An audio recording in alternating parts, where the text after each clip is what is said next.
कुछ व्रत ऐसे रहते हैं जैसे एकादशी का, प्रदोष का, सोमवार का, मंगलवार का, शनिवार का, शुक्रवार का, बृहस्पतिवार का। कुछ व्रत ऐसे होते हैं जिन व्रतों को माताएं निरंतर करती हैं। केवल ये नहीं कि तीज त्यौहार आएगा तभी, ये तीज के व्रत अलग होते हैं। हरतालिका तीज, छोटी तीज, बड़ी तीज, चतुर्थी, छठ, ये सारे व्रत अलग हो गए जो त्यौहार के अनुकूल आ रहे हैं, जो महीने के अनुकूल आ रहे हैं। पर भगवान की अविरल भक्ति को पाने के लिए मनुष्य जो दिन रात भगवान की भक्ति में डूबा रहता है, दिन रात भगवान को पाने का प्रयास करता रहता है, केवल व्रत के माध्यम से ही नहीं, वो तो अपनी भक्ति के माध्यम से भी भगवान शंकर को रिझाता है।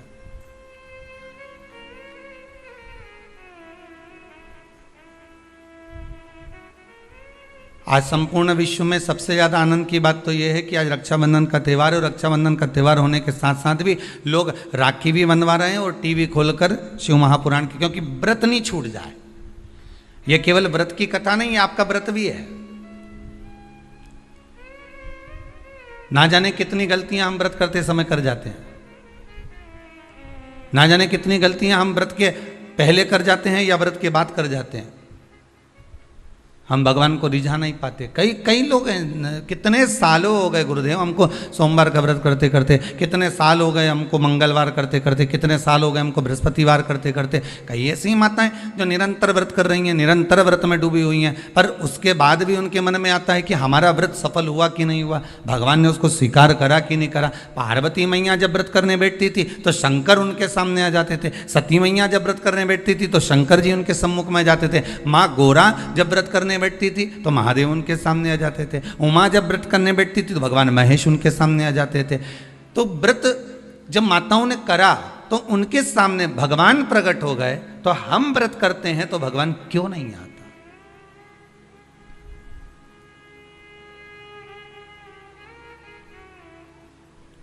आप आए नहीं और सुबह हो गई, मेरी पूजा की थाली धरी की धरी रह गई। आखिर कारण क्या है? क्या कारण हो सकता है? हम परमात्मा को इतना रिझा रहे हैं, हम परमात्मा को इतना मना रहे हैं, हम परमात्मा से इतनी विनती कर रहे हैं, निवेदन कर रहे हैं, उसके बाद भी अगर भगवान हमको ना मिले, उसके बाद भी भगवान हमारा ना सुने, तो फिर दुख तो होता है ना कि भगवान आखिर क्यों नहीं सुन रहा। कुछ माताएं कर रही थी, गुरुजी हमने ये करा, उसके बाद भी भगवान ने हमारा ना सुना। हो सकता है कि कुछ गलतियां हमारे भीतर की भी हो। हम इस शरीर से तो परमात्मा को रिझा रहे हैं, हम इस शरीर से तो भगवान को मनाने का प्रयास कर रहे हैं, हम शरीर के द्वारा तो मंदिर तक पहुंच जा रहे हैं, हम शरीर के द्वारा तो हम मंदिर में जाकर जल भी चढ़ा रहे हैं, अभिषेक भी कर रहे हैं, पूजन भी कर रहे हैं, अर्चना भी कर रहे हैं, पर साथ में मन नहीं जा रहा हो तो, साथ में मन नहीं पहुंच रहा हो तो। कथा भी कितने सुंदर दिन प्रारंभ हुई है महाराज, श्रावण की पूर्णिमा, और कथा जो प्रारंभ हुई है वो भी व्रत। और बहुत समझने वाली बात है कि आज के दिन कई बहनें ऐसी होती हैं जो भाई के यहाँ नहीं जा पाती, कई भाई ऐसे होते हैं जो बहनों के यहाँ नहीं जा पाते।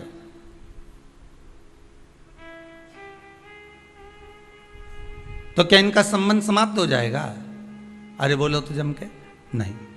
जितने लोग आस्था के सामने कथा सुन रहे हैं, बोलो जरा कि अगर बहन भाई के यहाँ नहीं जाएगी और भाई बहन के यहाँ नहीं जाएगा और उनका आपस में तिलक नहीं हुआ, रक्षा सूत्र नहीं बंधा उनका, तो क्या संबंध समाप्त हो जाएगा? नहीं।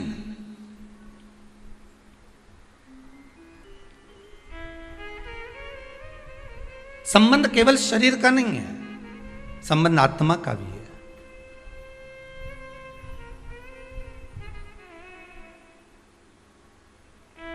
एक व्यक्ति अपने नगर में निवास करता था, रहता था, और बड़ा सुंदर भाव से वह निवास करता था। अब एक समझने वाली बात है, देखिए, शरीर का पाप कर्म और मन का पाप कर्म दोनों को देखिएगा। वो अपने गांव में, नगर में निवास करता,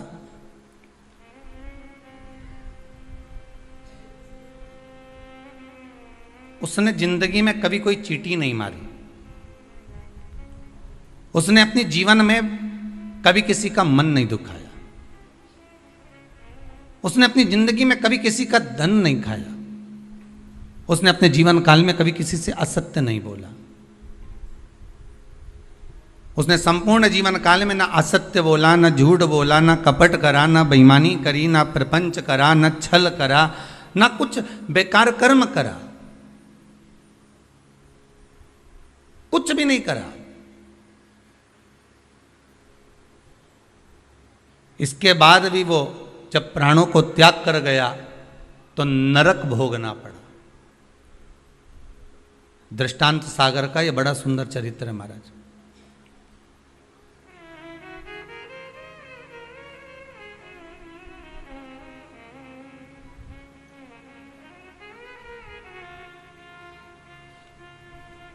नरक भोग रहा है, ऊपर गया,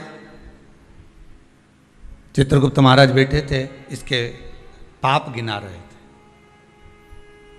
तो देवऋषि नारद का वहीं पर आगमन हुआ। श्रीमन नारायण, नारद जी ने तो पूछ लिया।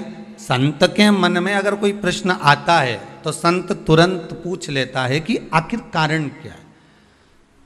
भगवंत के मन में अर्थात भक्त के मन में भी कोई प्रश्न आता है तो वो भी पूछ लेता कारण क्या है। तो देवऋषि नारद ने पूछा कि ये कारण बताओ कि इसने ना कभी चोरी करी, ना कभी कपट करा, ना कभी बेईमानी करी, ना कभी प्रपंच करा, ना कभी किसी को धोखा दिया, ना किसी का धन खाया, ना किसी का वैभव खाया, ना कभी मुख से अपशब्द कहा। फिर आखिर बात क्या है कि इसको इतने सारे नरक क्यों भोगना पड़ रहे हैं? 94 नरकों में से कम 50 नरक में तुमने इसको डाल दिया।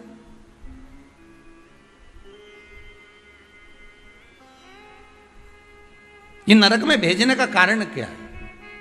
भाई व्यक्ति गरुड़ पुराण के हिसाब से नरक कब भोगता है कि आपने अगर किसी के यहाँ चोरी कर लिया, आपने अगर किसी के यहाँ कपट कर लिया, किसी को मार दिया, किसी को अपशब्द कह दिया, ताने दे दिए, गालियां दे दी, और कहीं चोरी आदि कर्म कर लिया, कोई लूटपाट कर ली, किसी का धन खा गए, किसी का वैभव खा गए, किसी की सत्ता खा गए, किसी के रूप में किसी को दुख दिया, तकलीफ दी, तो आपको नरक भोगना पड़ेगा। ये गरुड़ पुराण कहती है।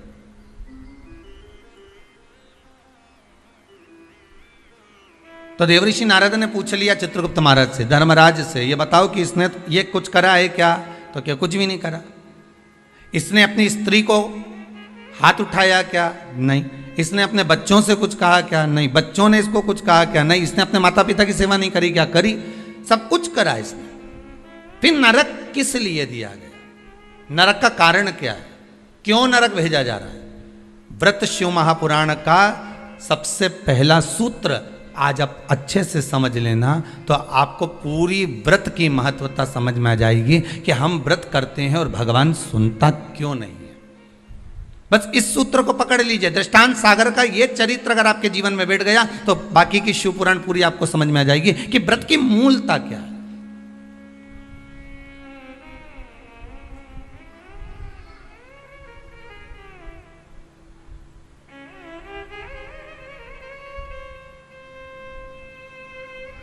कारण क्या हो सकता है? देवऋषि नारद ने पूछा तो धर्मराज बोले बस केवल एक कारण है। कौन सा? जब ये बैठता था इस शरीर के द्वारा इसने कोई बेकार काम नहीं करा। इस शरीर के द्वारा ये कोई किसी को कपट नहीं करा, किसी का धन नहीं खाया, वैभव नहीं करा खाया, किसी को अपशब्द नहीं करा। इस शरीर के द्वारा कुछ नहीं करा इसने। फिर बचा काय से था? तो कहा इस इंद्री के द्वारा, मन के द्वारा। क्या करा मन से? तो क्या मन के द्वारा ये जहां बैठता था वहां मन में सोच लेता था कि ये कितना बेकार व्यक्ति है, इसने इसके साथ तो ऐसा हो जाना चाहिए, इसके यहाँ कितना वैभव इकट्ठा हो गया, इतना धन एकत्रित हो गया होगा तो ये धन का करेगा क्या, इसके यहाँ तो ऐसा होना चाहिए कि डाका डल जाना चाहिए। इसने विचार करा। फिर विचार आया कि बताओ कितनी सुंदर स्त्री है, कितनी सुंदर नारी है, इतनी सुंदर नारी तो मेरे साथ में होना चाहिए थी।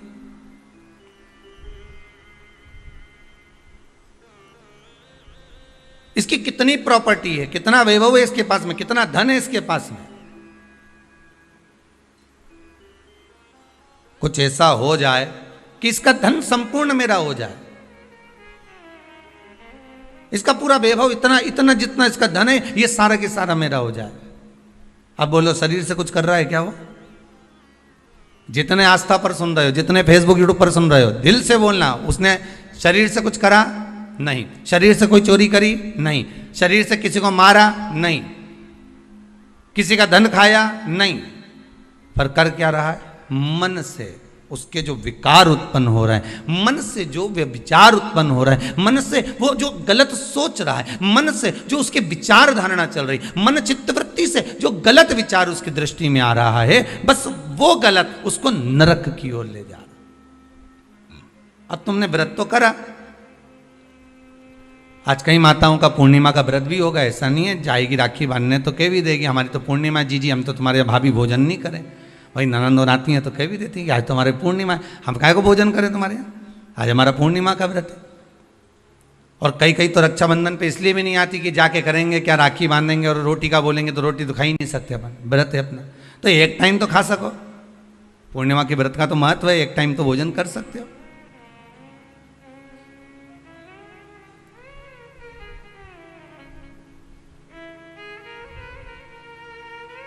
अब तुमने व्रत तो करा,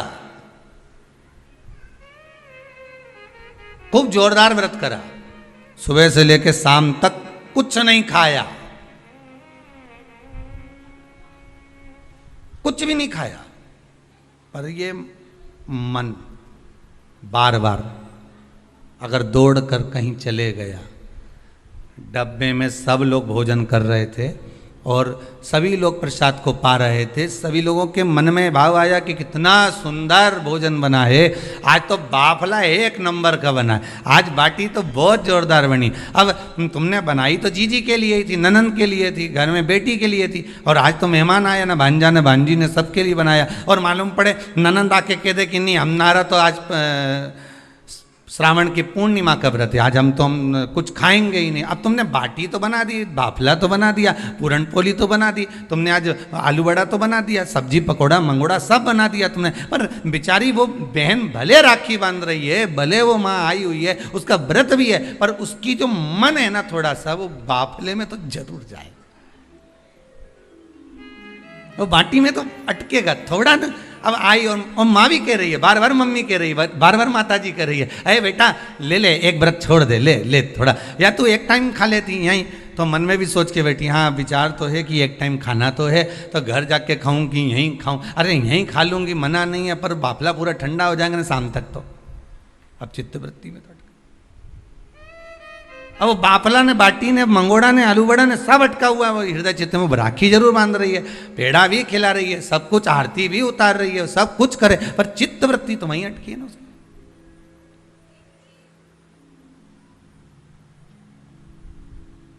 उसकी। इसलिए शायद लोग भजन में गाते हैं, इसलिए कहते होंगे कि श्री बांके बिहारी लाल गोपाल मन रखियो तेरे चरणन में, मन रखियो चरणन में, तन रखियो श्री वृंदावन। बस अर्थात शास्त्र कहता है कि इस मन को, इस चित्त को, इस वृत्ति को ले जाओ भगवान के चरणों की ओर, इस मन को ले जाओ भगवान की ओर।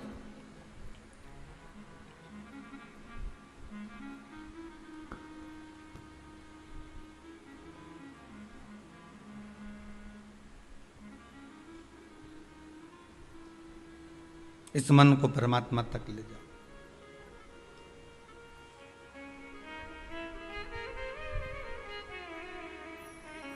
वो कहे मन तू चल रे काशी धाम, रटेंगे काशी काशी नाम। मन तू चल रे काशी धाम, रटेंगे काशी काशी धाम। मन तो चल रे काशी धाम, रटेंगे काशी काशी धाम। मन तो चल रे काशी धाम, रटेंगे काशी काशी नाम।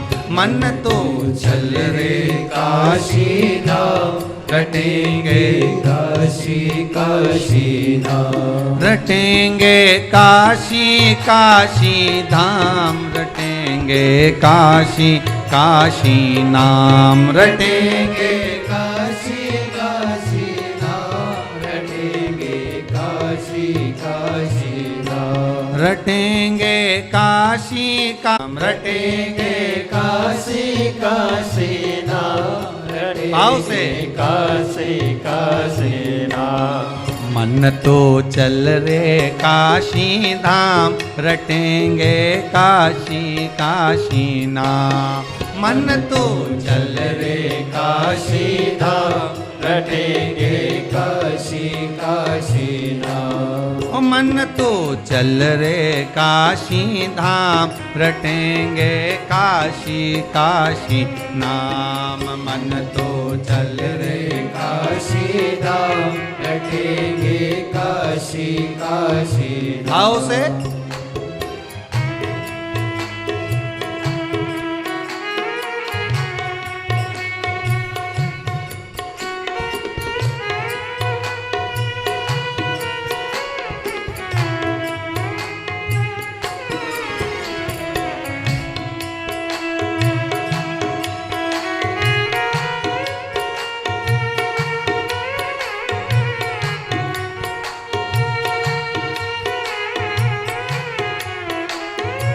बड़े आनंद।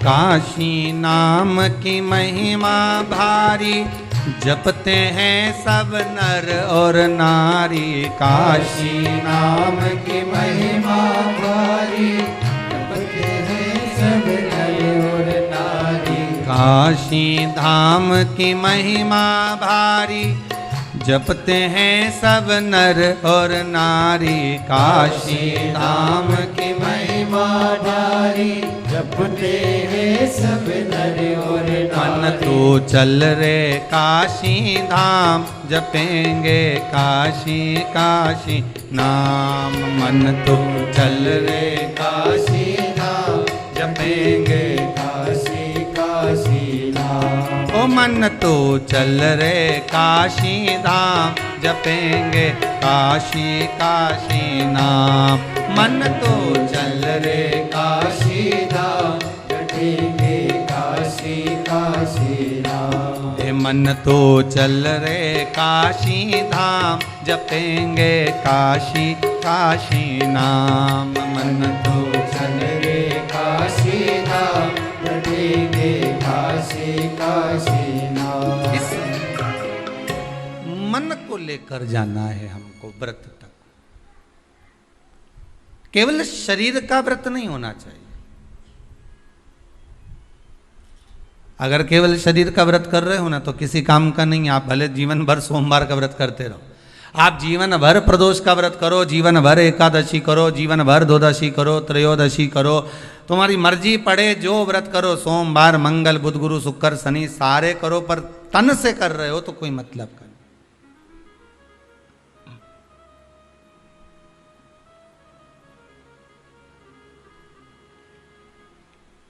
कई लोग ऐसे भारी भारी व्रत करते हैं, शरीर को कष्ट देते हैं। किसको कष्ट दे रहा है? शरीर को। पर हमारा शिव महापुराण तो कहता है कि शरीर को कष्ट देकर आत्मा सुखी रह सकती है क्या? अरे बोलिए तो जम के, नहीं। बेटा, बेटी, बहू, पोता, पोती, जमाई, ये जितने भी हैं ना, अगर कोई बीमार पड़ जाए, किसी को कष्ट हो जाए, किसी को कोई बीमारी लग जाए, कोई तकलीफ हो जाए, तो घर की माँ सुखी रह सकती है क्या? नहीं। माता को तो दुख हो जाएगा, मेरा बेटा, मेरी बहू, मेरी बेटी, मेरा जमाई, मेरा पोती पोता, मेरा नाती पंती, मेरा भांजा, ये माँ दुखी हो जाएगी। ये मन आत्मा, ये मन जो है ना, ये माँ ही है। शरीर अगर कष्ट में आ गया तो इस मन में कुछ होगा?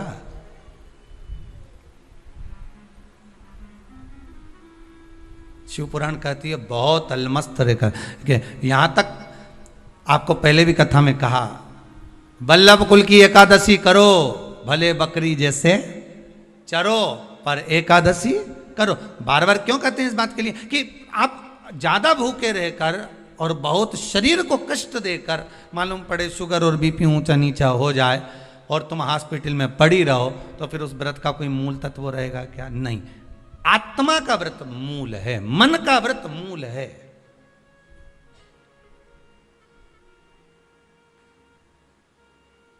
कोई तुमसे के ऐसा व्रत है जिस व्रत में तुम्हें सोने का हंडा मिलेगा, सोने का मटका मिलेगा, पर एक बात याद रखना, 5 दिन तक कुछ ना तो खाना है, ना पानी पीना है, ना कुछ ध्यान, बस एक जगह पर पड़। अब ऐसा हंडा पाकर भी क्या करो कि सोने का हंडा तो घर में आए और तुम ऊपर जाओ। अब ऐसा हंडा पाकर भी क्या करोगे? अब मालूम पड़े सोने का हंडा तो आ गया घर के अंदर और तुम चल दिए ऊपर। अब क्या ऊपर से आओगे नीचे खर्च करने के लिए सोने का हंडा का माल? नहीं चाहिए। प्रथम सुख निरोगी काया, द्वितीय सुख घर में माया। ये दूसरे नंबर पर आती है माया। दूसरे नंबर पर आता है धन, संपदा, सत्ता, वैभव, ये दूसरे नंबर पर है। अभी बीच में जब ये कोरोना महामारी का कहर चल रहा था, अब तो थोड़ा बाबा की कृपा है विश्वनाथ की कि आप धीरे धीरे धीरे धीरे कोरोना महामारी धीरे धीरे जा रही। ये शंकर की कृपा मान लो। पर बीच में जब कोरोना महामारी का दूसरा जो लहर चालू हुई थी, उस लहर में आपने सुना होगा कि ना जाने वो कहाँ के विधायक थे, तो वो मालूम पड़े चले गए। फिर अखबार में देखा, टीवी में देखा कि वहाँ का मंत्री थे या विधायक थे, वो चले गए, कहीं कोई चले गया। अब विचार करो जरा, एक विचार करना कि कितना रुपया चुनाव में खर्च करा होगा, कितना धन लगाया होगा, कितना अनाप शनाप पैसा लगाया होगा, और जीत हासिल हो गई और जीत मिल भी गई, और उसके बाद ये कोरोना महामारी में चले गए। अब बताओ ईमानदारी से, तो हंडे का करोगे क्या? अब वो सोने का अंडा का कोई काम है?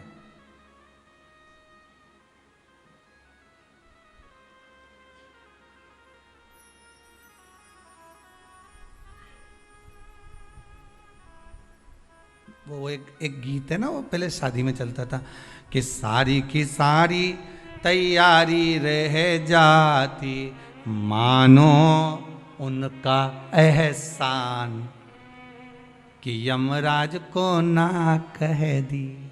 नहीं तो मालूम पड़े सब जोड़ के रखा, धन वैभव संपदा सत्ता सब आ गई तुम्हारे पास में, और मालूम पड़े इतने में वो हाँ करके भेज दे यमराज को, जा उठा ला, और सब धरा की तरह रह जा।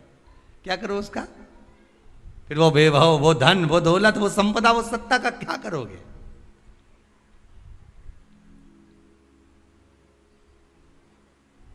प्रथम सुख है निरोगी काया। आप अगर सुखी हो तो वो सबसे बड़ा हंडा है सोने का। स्वास्थ्य अच्छा है ना आपका? कोरोना महामारी के अंतर्गत बीमार होने के बाद भी, कोरोना महामारी आने के बाद भी, इतनी बड़ी बीमारी ने घेर लिया, हर तरह से आपको निचोड़ लिया, उसके बाद भी अगर भगवान की कृपा से, शंकर की करुणा से, कृपा से, मेरे विश्वनाथ, मेरे कुबेर भंडारी की दया से, मेरे महाकाल राजा, मेरे विश्वनाथ की कृपा से मोहल्ले तक कोरोना आ गया, गली तक पहुंच गया, सोसाइटी तक पहुंच गया, बिल्डिंग में नीचे ऊपर तक पहुंच गया, और तुम्हें भी हो गया और तुम बच गए, उसके बाद भी बच गए। ना पलंग मिल रहे थे, ना दवाई मिल रही थी, ना इंजेक्शन मिल रहे थे, ना वेंटिलेटर मिल रहा था, ना ऑक्सीजन मिल रहा था, उसके बाद भी अगर तुम बच गए हो तो ये कोई दूसरा बचाने वाला नहीं, तुमने जो भजन किया था, कृपा उस भजन की हो गई, करुणा उस भजन की हो गई, दया उस भजन की हो गई, जो आप बच गए हो, ये उसकी कृपा से बचे। ये उसकी कृपा है। वो कहते हैं ना, मनुष्य कर्म करने में तो मनमानी कर सकता है। मनमानी आप कर्म करने में कर सकते हो, मैं तो ये करके रहूंगा, जाओ क्या कर लोगे, क्या बिगाड़ लोगे मेरा। आप अपना कर्म करने में तो मनमानी कर सकते हो, पर उस कर्म का भोग भोगने में मनमानी कर सकते हो क्या?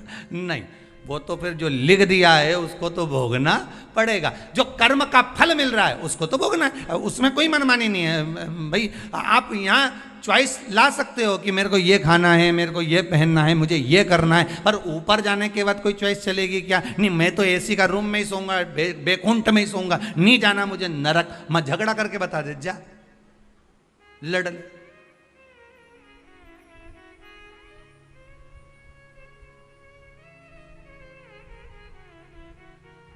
नहीं, मेरे लिए तो तुम रसगुल्ला ही लाओ, मैं तो नहीं। अब अभी तो आज बहन राखी बांधने आई होगी तो भाई उन भी कह दे, डब्बा लाई क्या मिठाई का, कौन सी लाई, बंगाली लाई कि कौन सी लाई, बता जरा है कि मावा की लाई, कौन की दुकान से लाई, बता, उसका नाम भी बता। डब्बा पे पड़ रहा है, हाँ लिखी है, देख ली उसने। हो, अब फिर ये भी देख रहा है कि सोन पपड़ी लाई कि मावा की लाई, वो भी देखा।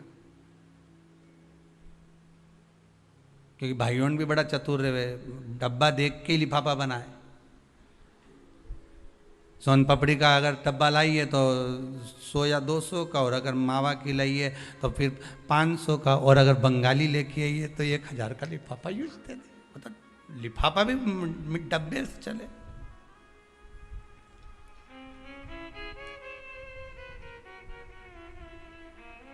और वो फिर बहन लेके आती है ना, नारियल लाती है, श्रीफल, श्रीफल गोला नहीं, नारियल का सूखा गोला नहीं, क्या लाती है, श्रीफल। गोला तो आजकल फैशन का हो गया, नारियल का गोला तो फैशन है, क्योंकि नारियल लेके जाएंगे, नारियल 10 रुपए का है, भाई को लगना चाहिए कि कोई वीआईपी चीज लाई, इसलिए नारियल का गोला लिया। पर यहाँ कहीं पुराण में कहीं लिखा हो नहीं कि नारियल का गोला दिया था लक्ष्मी जी ने राजा बलि को, या इंद्राणी ने इंद्र को रक्षा सूत्र बांधा था तो उसमें नारियल का गोला दिया था। यहाँ कहीं लिखा हुआ तुम कहीं पढ़ो तो मुझे जरूर भेज देना रहे हो। उसमें श्रीफल, जिसमें जल हो, पानी हो, और पानी वाला फल जब हाथ में देकर रक्षा सूत्र बांधती है बहन, तो भाई का भी घर भरा रहता है और बहन का भी घर भरा रहता है। भाई का भी घर भरा और बहन का भी, जिसमें जल भरा हो, जिसमें पानी भरा हो, वो श्रीफल होना चाहिए।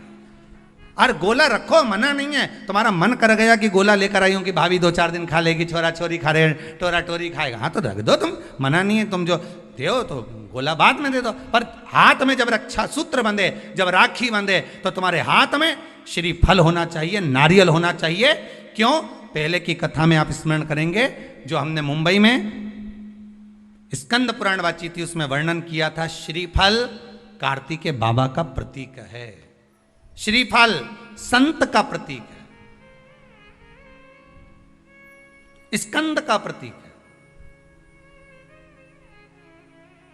आप नारियल का गोला दो, 50 बार दो, 10-10, 20-20 गोले दे दो, 50-50 गोले दे दो, मना नहीं है, हैं 2-4-8 झोला भर के दे दो, हम वो भी मना नहीं करे, 1 बोरा भर के दे दो, उसका मना नहीं। पर श्रीफल की मूलता है, यहाँ नारियल का जो श्रीफल है उसकी मूलता है।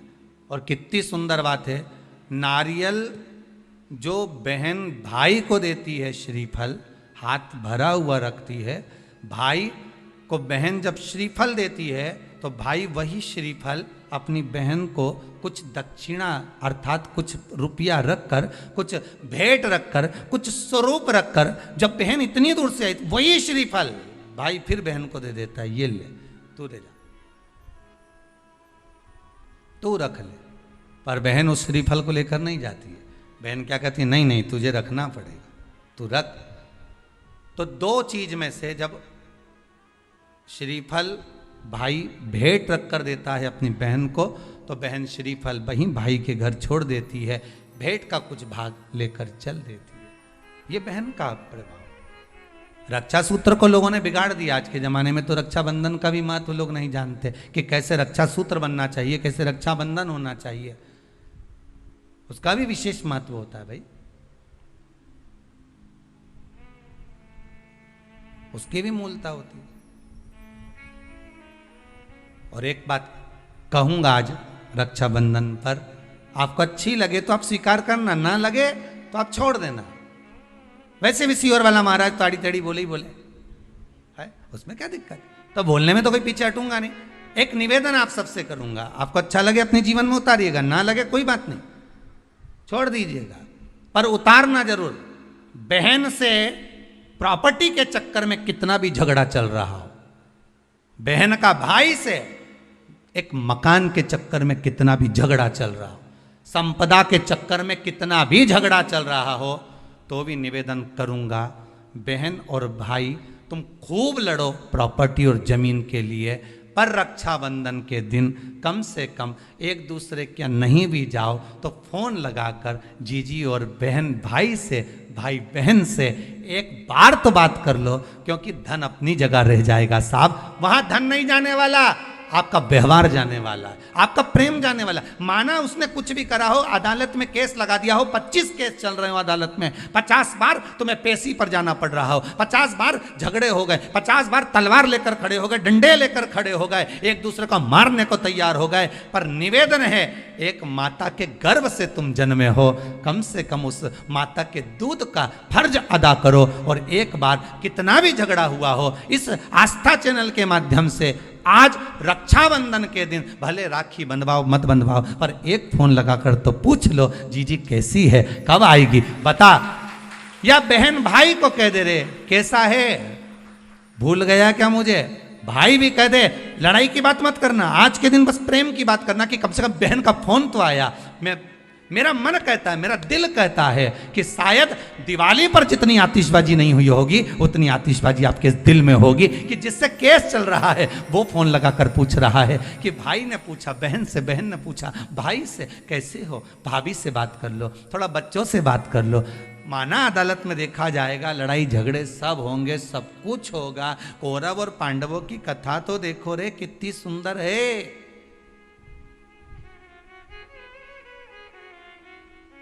कितनी सुंदर है।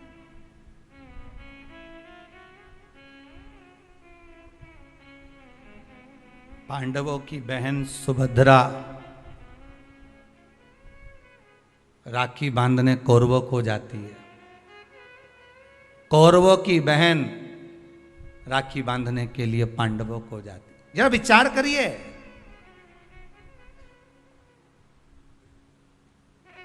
क्या युद्ध के मैदान में लड़े नहीं, क्या युद्ध के मैदान में मरे नहीं, युद्ध अपनी जगह पर है, लड़ाई अपनी जगह पर है, पर एक त्योहार की त्योहार कम से कम आज बूढ़ी सी बूढ़ी भी माँ होती है ना, तो रक्षाबंधन पर तो उसको भी मायके की याद आती है साहब।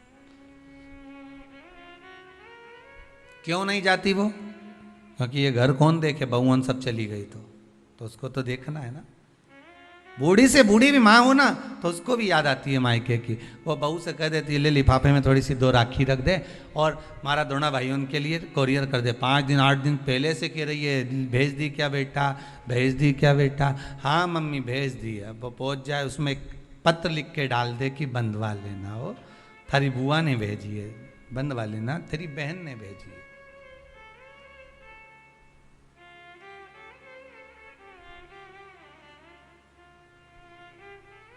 झगड़ा अपनी जगह पर चलने दो साहब, लड़ाई अपनी जगह पर चलने दो साहब, विवाद अपनी जगह पर चलने दो साहब,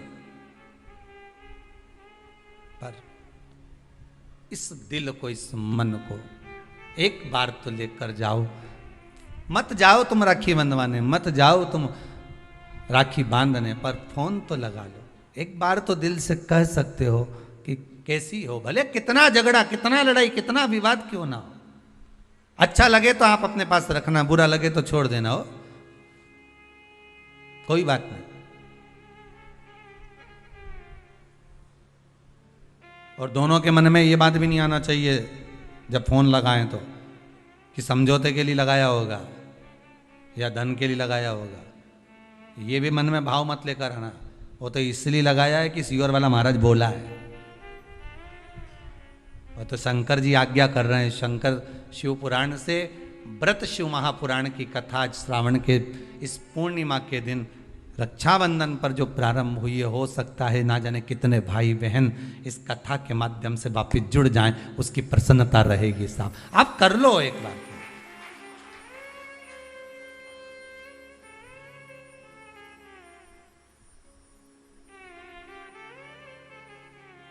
कर लो।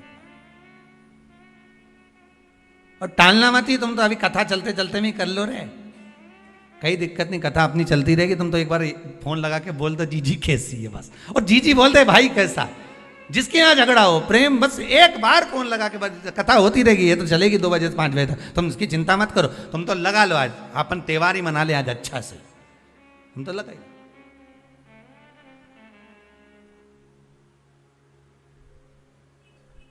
और फिर सूचना जरूर देना हो हमको, व्हाट्सएप पे जरा भेज देना, समिति के व्हाट्सएप पे, कि हमारा इतने साल का झगड़ा था, बाबा ने कृपा कर फोन पे बात कराई। इतनी प्रसन्नता हुई ना, तो बड़ा ये भी हमें सुनने को मिलेगा ना, तो बड़ी आनंद होगा इस चीज का। आप प्रसन्न रहो, आप आनंद। शंकर की, भगवान शिव की बहन छिप्रिया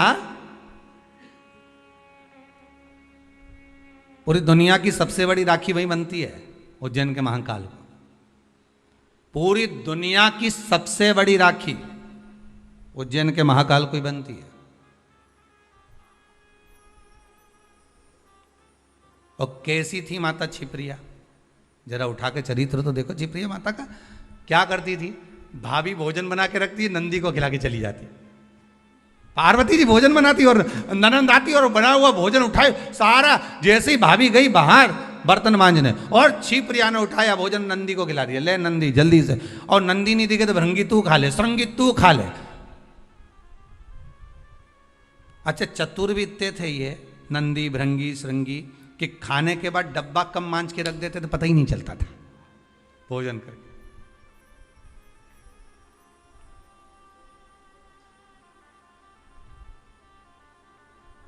पर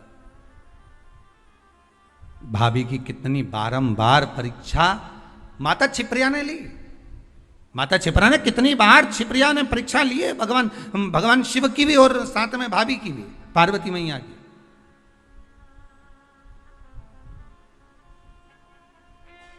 कितनी परीक्षा। और उसके बाद जब दूषण नाम के राक्षस के साथ युद्ध हुआ भगवान शंकर का, और शिव जी ने कह दिया कि दूषण नाम के राक्षस का संहार करना है, पर इसके रक्त से जो दूषण और उत्पन्न हो जाएंगे, इनको मारने के लिए, इसके रक्त को धोने के लिए मेरी बहन छिप्रिया को बुलाइए। तो छिप्रिया को क्यों, आखिर छिप्रिया को किस लिए बुलाया जाए? अगर रक्त को धोना है तो गंगा को बुला लो, नर्मदा जी को बुला लो, सरयू जी को बुला लो, मंदाकिनी को बुला लो, जमुना को बुला लो, सरस्वती को बुला लो, ये छिप्रिया को क्यों? शंकर जी कहते हैं सारी नदियों ने तप करा, सारी नदियों ने तप करा और भगवान से वर मांगा। यमुना जी ने वर मांगा कि ठाकुर इस भूमंडल पर रहूं, आपके चरणार विंद की रज मिलती रहे। गंगा ने वर मांगा मेरा नाम आपके नाम के साथ जुड़ा रहे। मंदाकिनी ने वर मांगा मुझे राघव के चरण मिले। सरयू जी ने वर मांगा मुझे राम जी के चरणार विंद मिले। राम अगर अपने प्राणों को भी त्यागे तो मेरे जल में ही त्यागे, ये सरयू जी ने मांगा। पर केवल एक नदी ऐसी है, नर्मदा जी ने भी मांगा मेरा कंकर संकर बन जाए।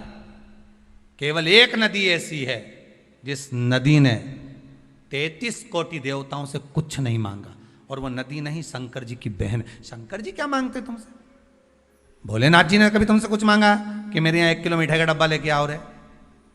शंकर जी कभी बोले कि मेरे यहाँ तुम ये लेके आना, ने सोना लाना, ने चांदी लाना, ने अंबारी लाना, ना ये लाना? शंकर जी तो कहे तुम आ जाओ, 1 लोटा पानी हो तो चढ़ा जाओ, दूध हो तो दूध, दही हो तो दही, नहीं मिले तो बेलपत्र, बेलपत्र भी नहीं ला सको तो मेरी उठा के मुझ पे ही चढ़ा दो, और इतना भी नहीं ला सकते तो 3 बार ताली बजा दो। ये भी नहीं कर सकते तो शिखर का दर्शन कर लो, ये भी नहीं कर सकते तो मंदिर के सामने से निकल जाओ।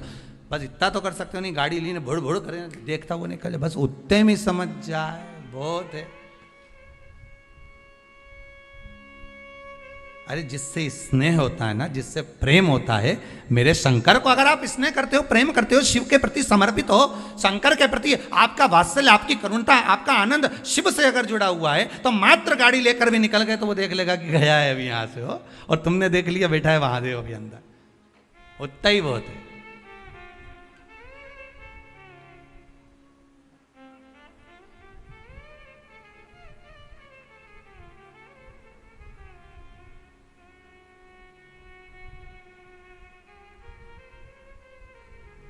बहुत उत्तर उसमें मिल जाएगा। एक एक वो कथा कहती है ना कि नियम अगर धारण करा है तो कुछ ना कुछ तो मिला है। नियम अगर धारण करा है तो कुछ ना कुछ तो मिला है। कथा पढ़ने में आई थी कि एक व्यक्ति जो खेत जाया करता था, अपना काम किया करता था, एक बार किसी गुरुजी ने कह दिया कोई नियम ले ले, तो उसने कहा कौन सा नियम लूँ? अरे कुछ नियम ले ले या व्रत कर ले। तो कि व्रत तो मेरे से बने नहीं, काम इतना खेत में रहे, कोई व्रत बने तो एक व्रत ऐसा धारण कर ले कि नियम ले ले कोई ऐसा कि भगवान का दर्शन करूंगा, ये करूंगा, वो करूंगा, गंगा का स्नान करूंगा, कोई तो नियम ले। उसने कहा अच्छा एक नियम ले लूँ। तो क्या हाँ कौन सा? तो क्या मेरे पास में कुमार रहता, बिल्कुल घर लगा लगाए, उसका मुंडा देख लूँ सुबह सवेरे, बस एक बार दिन भर में 24 घंटे में एक बार देख लूंगा, नियम पूरा। हाँ ये नियम ले ले, पर उसके बाद ही तू भोजन करेगा। हाँ ठीक है, मैं कुमार का मुंह देखूंगा तब भोजन करूंगा। उसने नियम ले लिया, पास के पास तो रहता ही है, कर लेंगे। ऐसा नियम धारण करा, ऐसा करा, पत्नी के लिए रोटी खा लो, पति के अब भी आया, छत पे चढ़ा, कुमार का मुंह देखा, भोजन करा तुरंत। पत्नी के लो भोजन कर लो, रोज का नियम, वो चढ़े देखिए।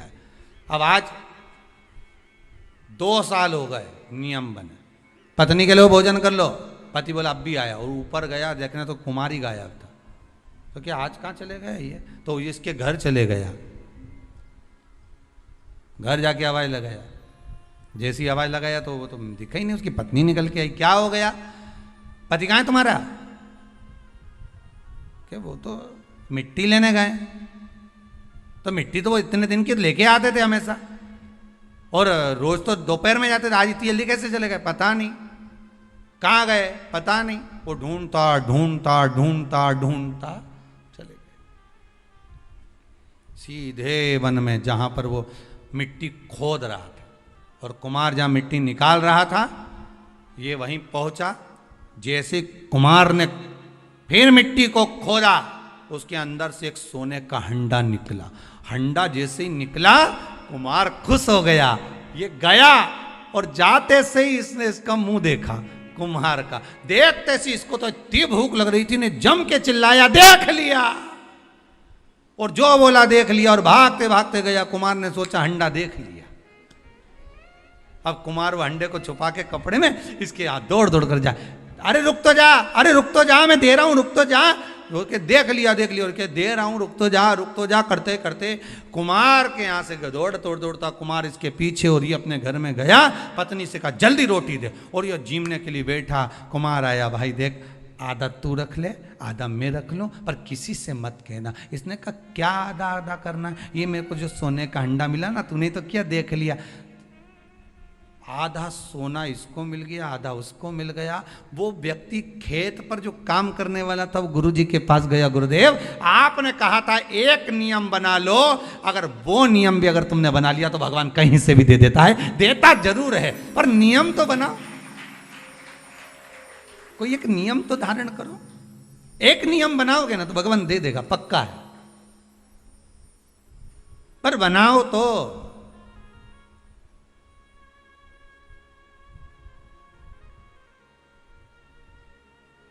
इस कहानी को एक बार चंडीगढ़ में बोला था, तो वहां पर एक माता जी उठ के बोली, अगर हम झगड़े का नियम बना ले तो हमने कहा ये बनाने की वो जरूरत का है झगड़े का नियम, ये तो बना बनाया है रोज का ही, प्रतिदिन का ही, अब इसको बना के क्या करोगे है? इसको बनाओगे भी तो क्या करोगे?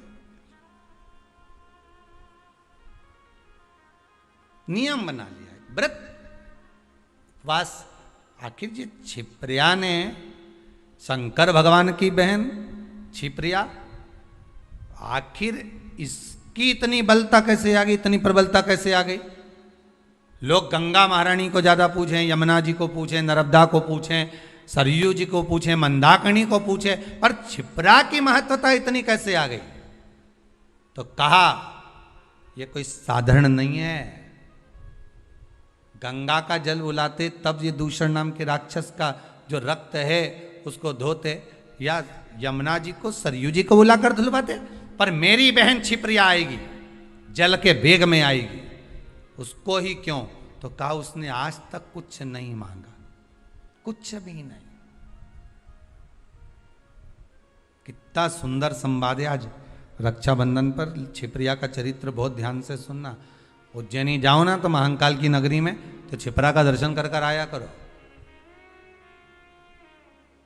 उज्जैन महाकाल की नगरी में जब जाओ तो माता छिप्रा का दर्शन करो कि ऐसी बहन नहीं मिलेगी जिसने अपने भाई से कभी कुछ नहीं मांगा, और उल्टा अपने भाई के लिए जब देख लिया कि दूषण नाम के राक्षस ने 84 रूप रख लिए हैं, तो क्या करूं मैं, करूं क्या? शंकर भगवान के सामने खड़ी हुई छिप्रिया कहती है, मुझे आने में देरी हो गई भैया, तो चिंता मत कर, मैं तुझे 84 टुकड़े में काट देती हूं। अपना जल का रूप रखा, 84 टुकड़े में माता छिप्रिया ने अपने भाई भगवान शिव को बांट दिया। शंकर जी 84 महादेव हो गए। पूरी दुनिया में केवल एक उज्जैनी ऐसी है जहां पर 84 महादेव हैं। पूरी दुनिया में केवल एक भूमि उज्जैनी नगरी, महाकाल की नगरी ऐसी है जहां पर 84 महादेव विराजमान है, और वो भी माता छिप्रा की देन। छिप्रिया, मैं तेरे को 84 रूप दे देती हूं भैया, 84 रूप देती हूं तेरे को, तो चिंता मत कर, जा और जाकर दूषण नाम के राक्षस का संहार करो। प्रभु भगवान शिव ने 84 रूप रखे और दूषण नाम के राक्षस का संहार करा। ये बहन होती है जो भाई से कुछ मांगती नहीं है।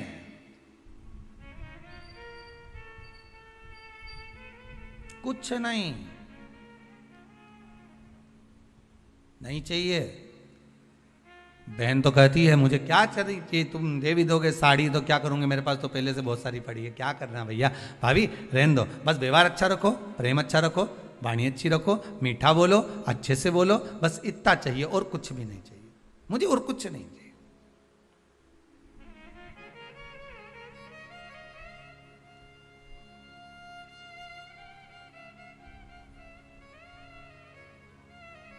बहुत निवेदन है, बहुत निवेदन। रक्षाबंधन के आज के इस भाव को पहचानिएगा जरूर। लेन देन से कुछ नहीं होता, लेना और देना तो अपनी जगह पर होता है, लेन देन से कोई मतलब नहीं, मतलब है केवल प्रेम से, केवल इसमें।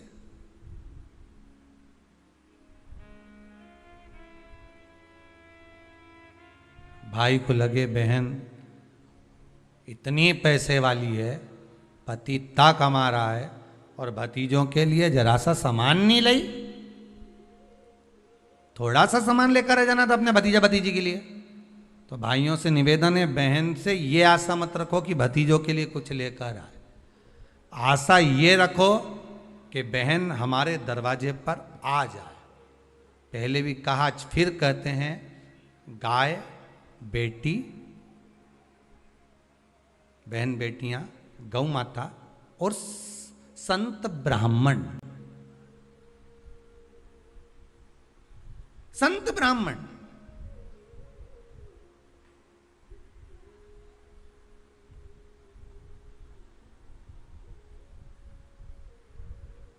गाय बेटी और संत ब्राह्मण, ये तीनों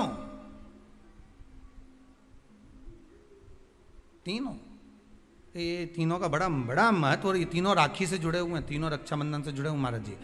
आज के दिन बहन तो भाई को राखी बांधती है, अपनी जगह पर है, पर आपने कथा में सुना होगा इंद्राणी ने भी इंद्र को रक्षा सूत्र बांधा था गुरुदेव के कहने पर, कि ये रक्षा सूत्र बांध कर भेजिए इंद्र को। तो इंद्राणी कहती है मैं धर्म पत्नी हूं उनकी। तो क्या हुआ, आप रक्षा सूत्र बांधिए। अगर धर्म पत्नी रक्षा सूत्र नहीं बांध सकती तो यहां शास्त्र कहता है इंद्राणी ने इंद्र को युद्ध में विजय होने के लिए दिया था, रक्षा सूत्र बांधा था, स्वयं गुरु खड़े हुए।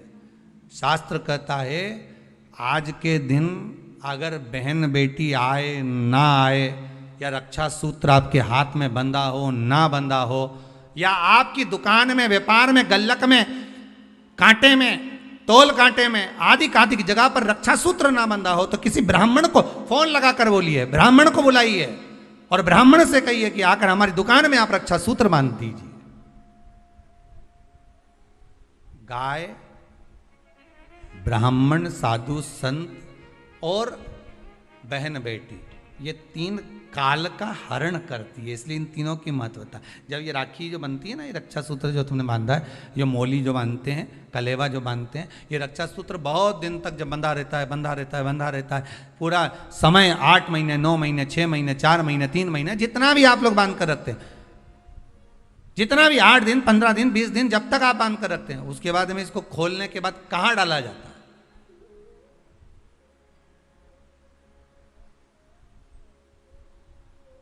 कहां दिया जाता है इसको?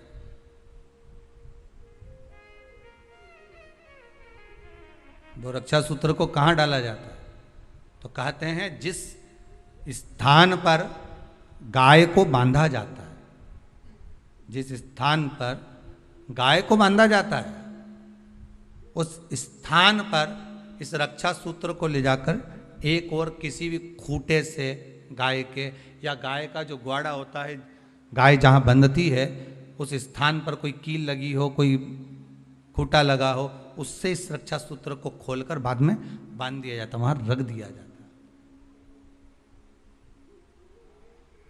क्यों, किस लिए रखते हैं, क्यों जोड़ा गया इसको हिंदू धर्म में रक्षा सूत्र को गाय से क्यों जोड़ा गया? उसका कारण केवल इतना है कि गौ माता, जब तक आपने रक्षा सूत्र बांधा, इसके बाद रक्षा सूत्र आपने अगर गौ माता के उस ग्वाड़े में कहीं ले जाकर बांध दिया है, दे दिया है, रख दिया है, 33 कोटि देवता गौ माता के भीतर विराजमान होते हैं, 33 कोटि देवता गौ माता के भीतर रहते हैं। और केवल ये जो ये गाय जहां बंधती है, गौशाला जो होती है ना, गाय जहां बनती है, जहां पर गौ माता निवास करती है, हम तो कहते हैं लोग वृंदावन किससे मिलने जाते हैं? जम के बोलिए जरा, भगवान कृष्ण से, ठीक है? और भगवान कृष्ण किसको चराने जाते हैं? गौ माता। मतलब तुम कृष्ण जी के पीछे और कृष्ण जी गौ माता के पीछे। क्यों? तो उसका सीधा सीधा प्रसंग है कि गाय के ग्वाड़े में, गाय के उस आंगन में, गौशाला आदिक में जहां गाय बनती है, उस जगह पर अगर आपने रक्षा सूत्र बाद में बांधने के बाद 8-15 दिन, महीने बाद, 2 महीने, 4 महीने, 6 महीने, 8 महीने के बाद में आपने वहां बांध दिया, रख दिया, तो जिसके हाथ में बंधा होता है उसकी रक्षा स्वयं गौ माता में विराजमान 33 कोटि देवता करते हैं। उसकी रक्षा का सूत्र फिर वो संभालते, फिर वो आपके नहीं, फिर वो संभाले।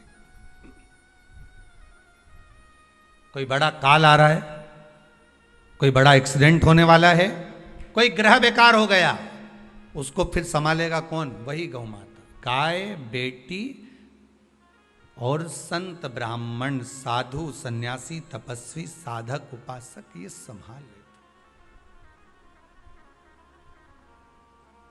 ये संभाल। एक नियम ले लो, कोई भी एक साधना, एक व्रत करो, मना नहीं, पर शरीर से नहीं। कहा इसको नरक क्यों भेज रहे हो? इसने क्या कर दिया ऐसा नरक भेजना पड़ रहा है? क्यों भेज रहे हो? किस लिए भेज रहे हो? कारण क्या है?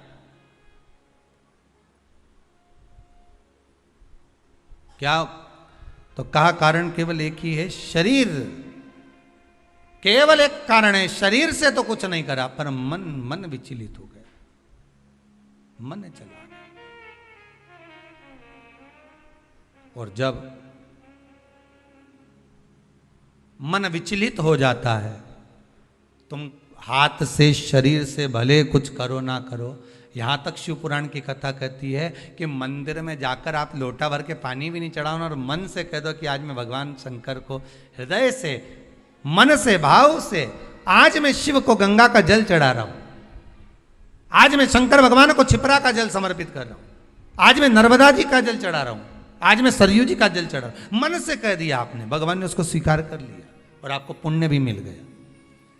हम तो आप लोगों से ये भी कहेंगे, अगर आप आस्था चैनल पर कथा सुन रहे हो, भाव से श्रवण कर रहे हो, व्रत शिव महापुराण की कथा को सुन रहे हो, तो एक बात अपने भीतर उतार कर रखना, आप कुबेरेश्वर धाम नहीं आ सकते क्योंकि अभी लॉकडाउन चल रहा है, नहीं आना, पर घर में बैठकर आप मन से तो कुबेरेश्वर धाम जा सकते हो कि कथा चल रही होगी, मैं कथा सुन लेता हूँ वहाँ बैठकर, वहीं बैठा हूँ, कथा का रस स्वादन कर रहा हूँ, आनंद से सुन रहा हूँ, बाबा उसका भी पुण्य तुम्हारे खाते में दे देगा, बाबा उसका भी पुण्य देगा।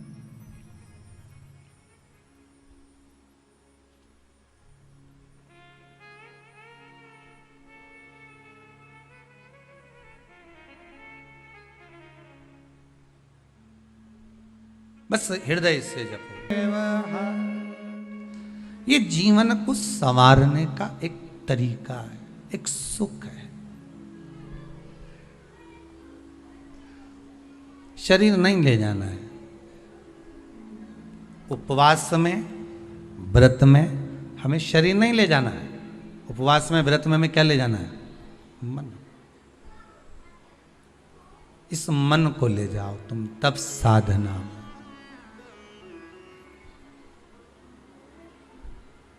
बोल मेरी जीवा हरि हरि, 10 भोजन पान करे, राम नाम में मरी मरी। बोल मेरी जीवा, अभी भी नहीं बोली हरि हरि। ये इस शरीर को अगर रोक रहे हो कि हाँ ये नहीं खाना है, वो नहीं खाए, वो नहीं खाएगा। आप कह दो कि मेरे को आज भोजन नहीं करना है, मन, शरीर नहीं करेगा पर मन तो दौड़ेगा ना। व्रत में मन मूल है। इसको नरक क्यों भेज रहे हो?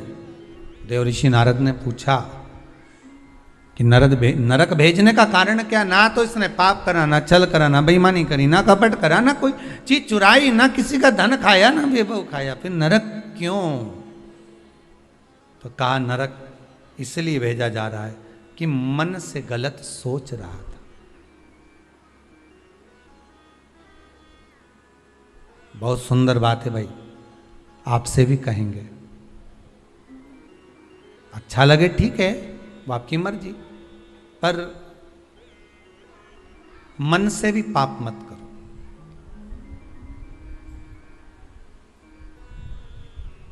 मन से पाप नहीं होना चाहिए। ये मन का जो पाप है ना, मन से किया गया जो पाप है ना, ये शरीर के द्वारा किए गए पाप से ज्यादा भोगना पड़ता है। तुमने मन में सोच लिया, हुए व्यक्ति को देखा किसी को और कह दिया बताओ कैसा है, मन में सोचा, बोला नहीं किसी को। फिर वही वाली बात आ गई, अगर हृदय में प्रेम होगा तो प्रेम दोगे, ठीक है? ये ताली एक हाथ से बजती है का?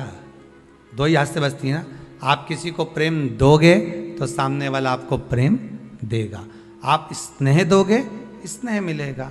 आप अपने भीतर कपट रखोगे, छल रखोगे, बेईमानी रखोगे, प्रपंच रखोगे, तो वो भी वही देगा आपको। आप किसी से कोई बात छुपा रहे हो, आप किसी से कोई बात छुपा रहे हो और सामने वाले से आप चाहते हो कि ये मुझे सब कुछ बता दे, तो वो भी तो छुपाएगा।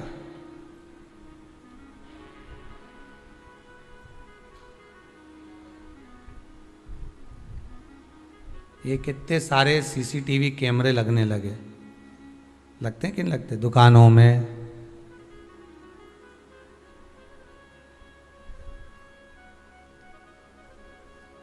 घरों में, जितने लोग आस्था पर कथा सुन रहे हो ना, आपके भी मोहल्ले में लगे होंगे, दुकानों में लगे होंगे, घरों में लगे होंगे, रोड पे लगे होंगे, कितने कैमरे लगे। ये सबसे बाद में लगे हैं, सबसे बाद में। ये कैमरे तक कब पहुंचे हम, आप और हम सीसीटीवी कैमरे तक कब पहुंचे हैं? जब मनुष्य का मनुष्य से विश्वास खत्म हो जाता है, मनुष्य का मनुष्य से विश्वास टूट जाता है, तब जाकर घरों में दरवाजे लगाए जाते हैं। नहीं तो पहले के जमाने में तो पर्दे से काम चल जाता था, पर्दे लगाते थे। क्या खत्म हुआ? जम के बोलो जरा, विश्वास।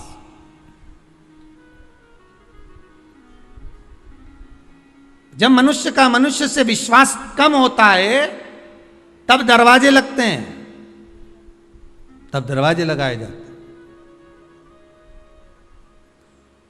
और जब उस विश्वास पर घात होने लगती है, जब विश्वास को तोड़ा जाता है, तब ताले लगाए जाते हैं। देखते जाओ क्या क्या बदला है। विश्वास मनुष्य का मनुष्य से कम हुआ तो दरवाजे लगे, और विश्वास पर घात हुआ तो ताले लगे। ठीक है, विश्वास का जब घात हुआ तब ताले लगे, और जब विश्वास पूरा ही मर गया तब सीसीटीवी कैमरे लगे, तब लगाए गए चौकीदारी के लिए, देखने के लिए। जब दिख गया कि ये व्यक्ति ऐसा है, ये ऐसा कर रहा है, ये झूठ बोल रहा है, ये कपट कर रहा है, ये बेईमानी कर रहा है, ये प्रपंच कर रहा है, तब उसके ऊपर कैमरा लगा दिया गया, तब उसके लिए कुछ छोड़ दिया गया, तब उसके लिए कहा गया कि अब इस पे ध्यान रखना जरूरी है, इस पर कैमरा लगाना जरूरी है। क्यों? इसका ध्यान रखो, इस पे कैमरा लगाओ। इसका एक व्यक्ति छोड़ दिया जाता है, ये इसके पीछे घूमता रहे, इसका देखता रहे। क्यों? क्योंकि इसने विश्वास को कुचल दिया है, इसने विश्वास को समाप्त कर दिया है।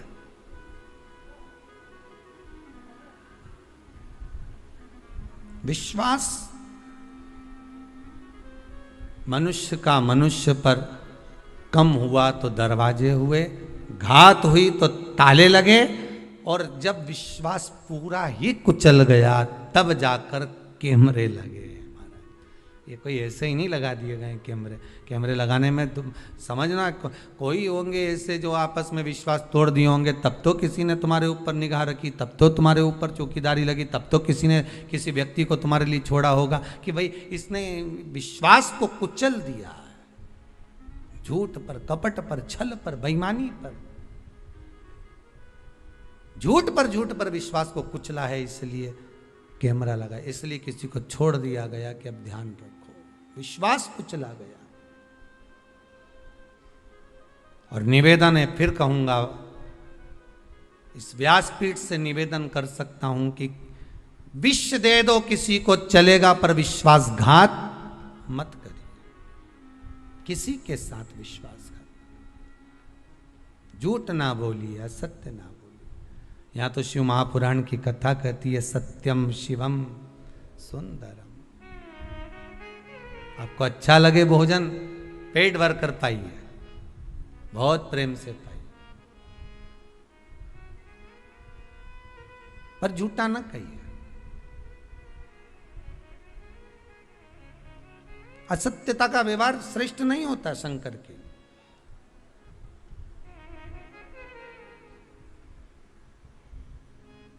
शिव पुराण कह रही है, शंकर की कथा कह रही है।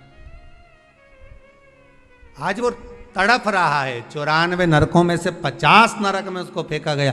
नारद जी बोले इसने कोई बेकार कर्म, मन बेकार हो गया था इसका।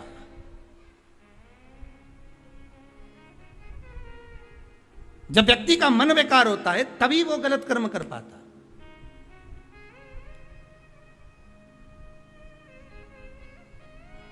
क्यों करा जाता है पूर्णिमा का व्रत? पूर्णिमा का व्रत करने का कारण क्या है बताइए? आप इतने सालों से कर रही हो, कई माताएं कर रही होंगी पूर्णिमा का व्रत, एक समय फलाहार करती हैं, एक समय भोजन करती हैं। भोजन में खीर का होना जरूरी होता है पूर्णिमा के व्रत में, दूध की सामग्री होना जरूरी होती है पूर्णिमा के व्रत में। 12 महीने की पूर्णिमा करो मना नहीं है, और पूर्णिमा उठाने का भी समय होता है चैत्री, चैत्र के महीने की जो पूर्णिमा होती है चैत्री पूर्णिमा पहली पूर्णिमा मानी जाती है, इसलिए चैत्री पूर्णिमा को सिद्ध पूर्णिमा कहते हैं, कार्य सिद्धात्री पूर्णिमा कहते हैं, सिद्ध करने वाले, मनोरथी पूर्णिमा कहते हैं।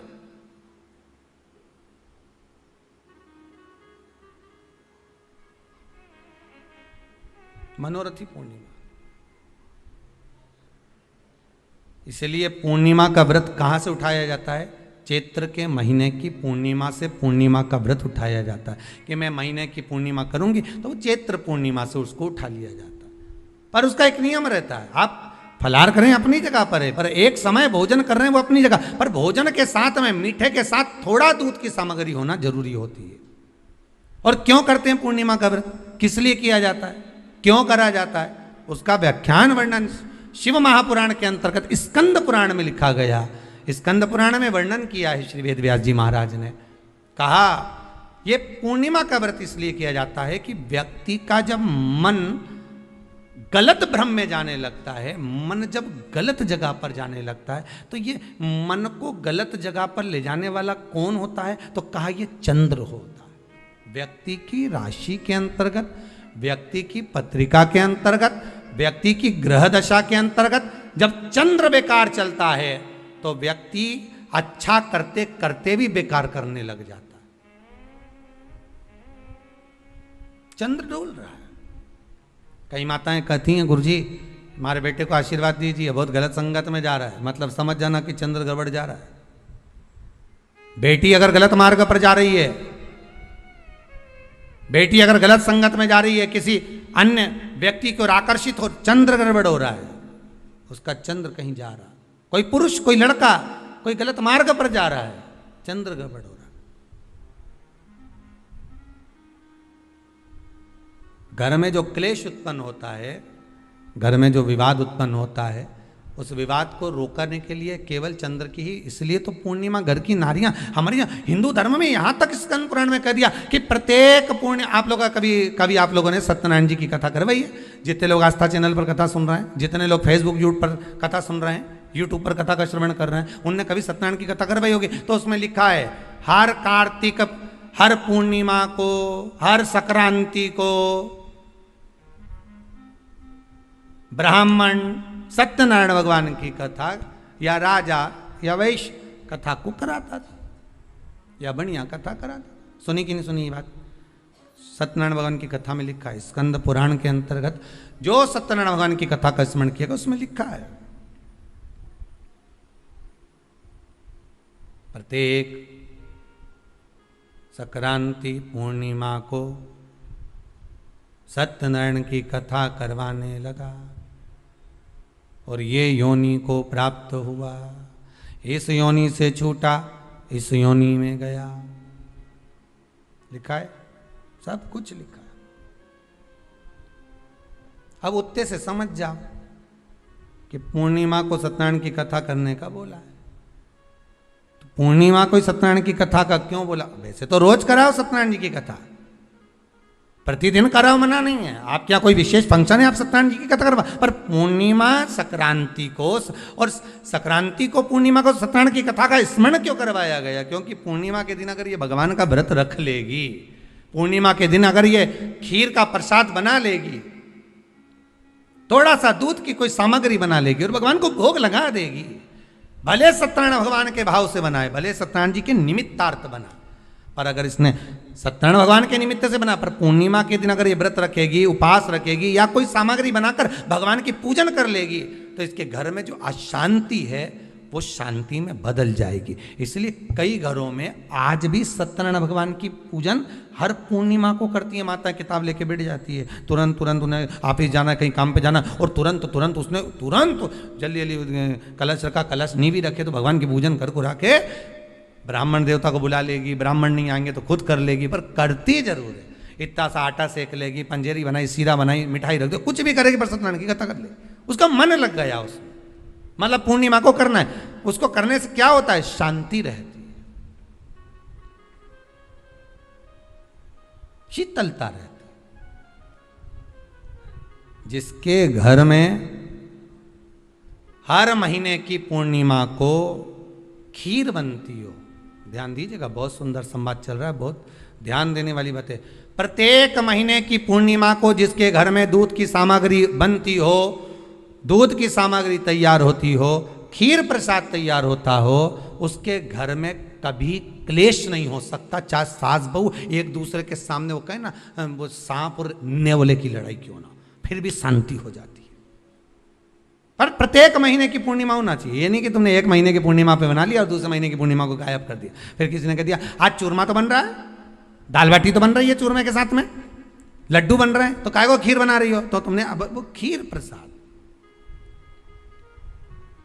जैसे प्रदोष व्रत का जो उद्यापन होता है, प्रदोष के व्रत का जो उद्यापन होता है, उसमें सबसे मूल क्या है प्रदोष व्रत के उद्यापन में?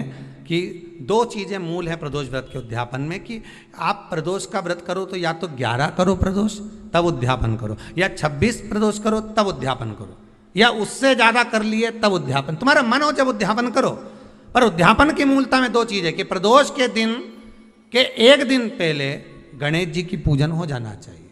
उद्यापन की जो पूजन होती है वो पहले गणेश जी की पूजन एक दिन पहले हो प्रदोष के, और प्रदोष वाले दिन फिर हवन यज्ञ पूजन करा। और हवन में क्या चीज जरूरी है? खीर बनाकर 108 बार शंकर जी की नाम की पार्वती के साथ की आहुति देना जरूरी है। खीर की महत्वता है।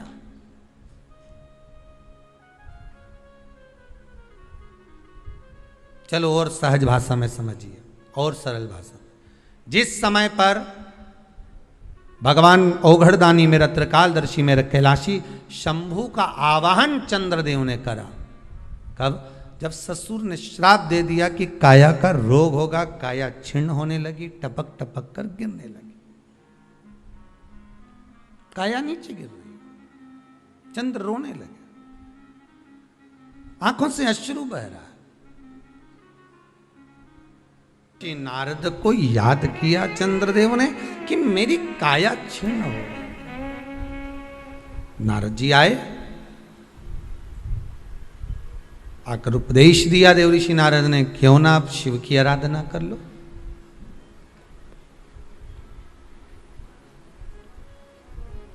पूर्णिमा का जो व्रत है भगवान विष्णु का भी है तो शिव का भी है, दोनों स्वीकृत है।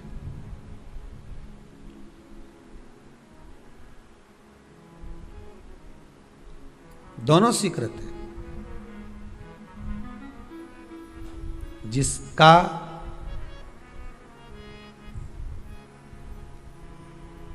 चंद्र आपकी पत्रिका में, आपकी राशि में, आपके स्वरूप में, हर व्यक्ति के संपूर्ण शरीर के अंदर 33 कोटि देवता विराजमान है। अलग अलग इंद्रियों पर अलग अलग देवताओं का निवास है। कभी मौका मिले तो अच्छे से उसको समझना। पूरे शरीर में अलग अलग इंद्रिय पर अलग अलग देवता। जिस व्यक्ति को रात्रि में, जैसे ही रात हो या दिन हो, भोजन करने के 15 मिनट के बाद ही नींद की झपकी आ जाए, समझ लेना चंद्र कमजोर पड़ गया, चंद्र गड़बड़ हो गया। बहुत ध्यान सुनिएगा जरा। पूर्णिमा का व्रत किसके लिए है वो भी ध्यान से दीजिए। शायद आपने कभी सुना ना सुना, पर अच्छे से सुन लोगे ना ये व्रत कथा, बार बार नहीं मिलने वाली। फिर इसके बाद तो तुम भले वो फिर फेसबुक यूट्यूब पर बाद में निकाल के भले सुनते रहना, पर सुन लो पूर्णिमा के व्रत का महत्व पूरा। एक, भोजन के बाद जब नशे जैसा माहौल हो जाए, आपको बिल्कुल कोई छेड़े ही नहीं, सोई नींद आएगा, जब लग जाए कि अब तो 2 क्षण सोना ही पड़ेगा, नेत्र कितना ही जगाओ तो भी नहीं माने, फिर तो बिन पिए नशा हो जाता है, जो बोले भोले गाता। तो ये जब चंद्र अपना प्रभाव दिखाता है तो भोजन के बाद आपको डुबा देता है। ठीक है,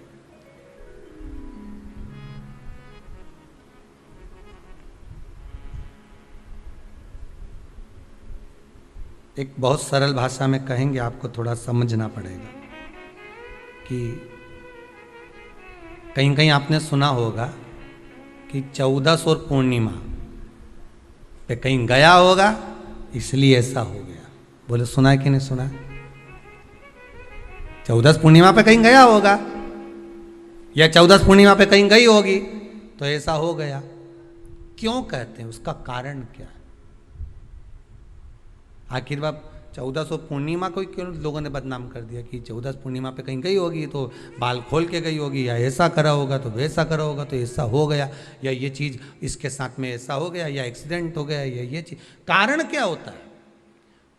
क्यों पूर्णिमा और अमावस्या के समय पर ही ज़्यादा एक्सीडेंट के योग बनते हैं?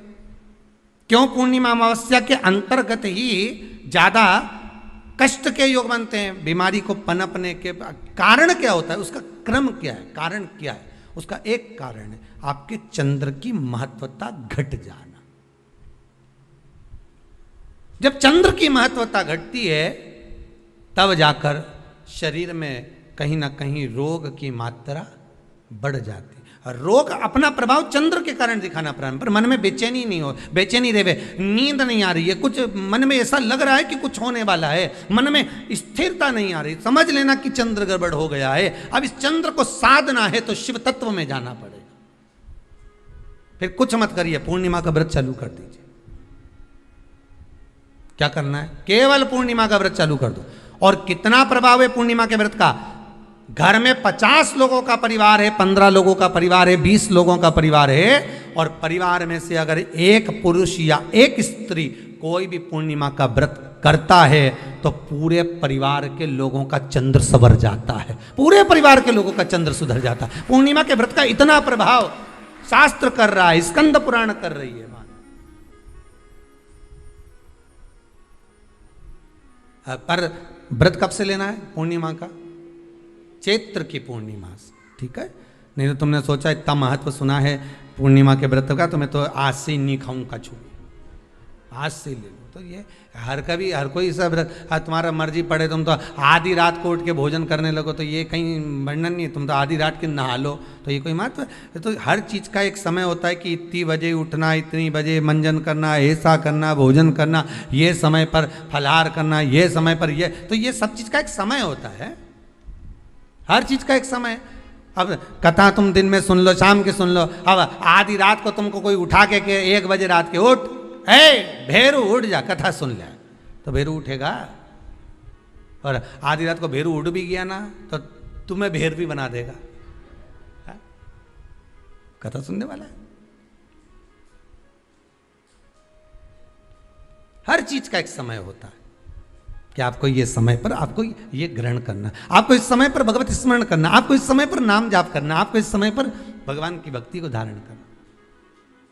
परिवार में अगर किसी ने एक पूर्णिमा का व्रत कर रखा है, एक व्यक्ति ने भी करा है, तो 50 की ग्रह दशा जब उसके स्पर्श में आती है, पूर्णिमा का जो व्रत होता है ना, स्पर्श का सुख दे जाता है। बहुत बहुत ध्यान दीजिएगा। जैसे आपने किसी ने पानी मांगा, आपका पूर्णिमा का व्रत है, और भले आप उठ के पानी लेने नहीं गए क्योंकि आपका व्रत है, क्योंकि जिसका व्रत होता है बेचारी वो तो ज्यादा कुछ करती नहीं पाती, पर किसी ने आपको पानी लाकर तो दिया ना। अब पानी लाकर जिस व्यक्ति ने दिया उसका स्पर्श तो हुआ ना।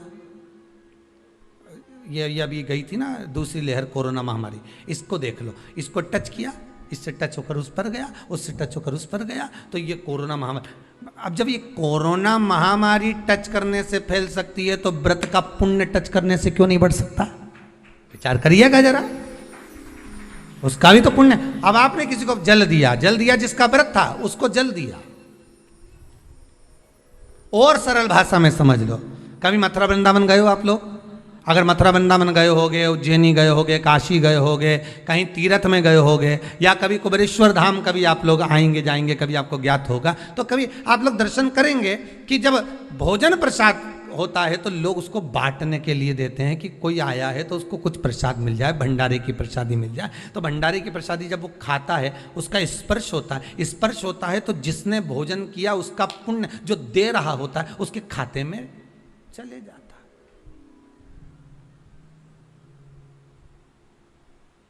उसके खाते में गया वो।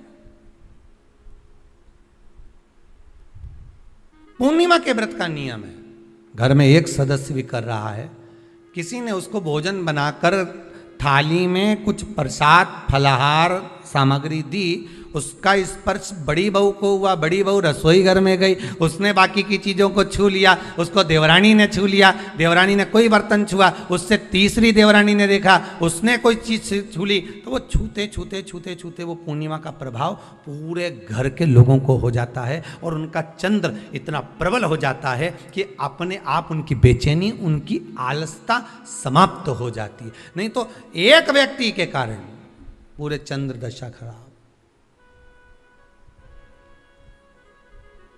एक दुखी तो सब दुखी, एक सुखी तो सब सुखी। वो देख ले कि हाँ इसको सुख मिल गया है, अब ठीक है।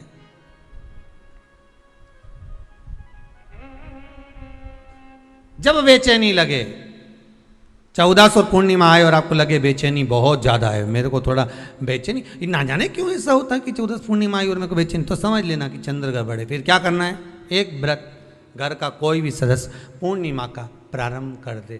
ज्यादा नहीं करो तो थोड़ी करो, पर करो, व्रत करना।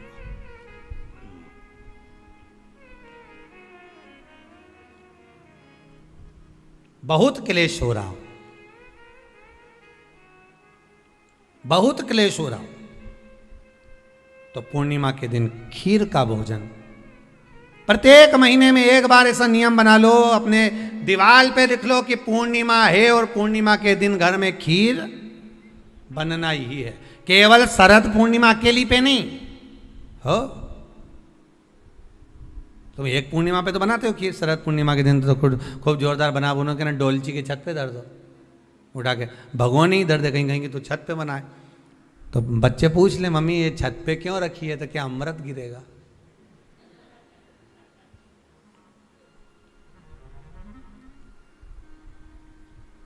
अब बोलो जम के जरा, क्या गिरेगा, अमृत गिरेगा। अच्छा, अब शिव महापुराण की कथा स्कंद पुराण तो कहती है, पूर्णिमा के महत्व को जो दर्शाया जाता है कि शरद पूर्णिमा के दिन चंद्र में से अमृत तत्व गिरता है, गिरता है। पर कब गिरता है, अरे जम के तो बोलो, जब उस खीर का ढक्कन हटा हुआ, केवल खीर का नहीं अपना भी ढक्कन हटा हो, तभी तो अमृत गिरेगा।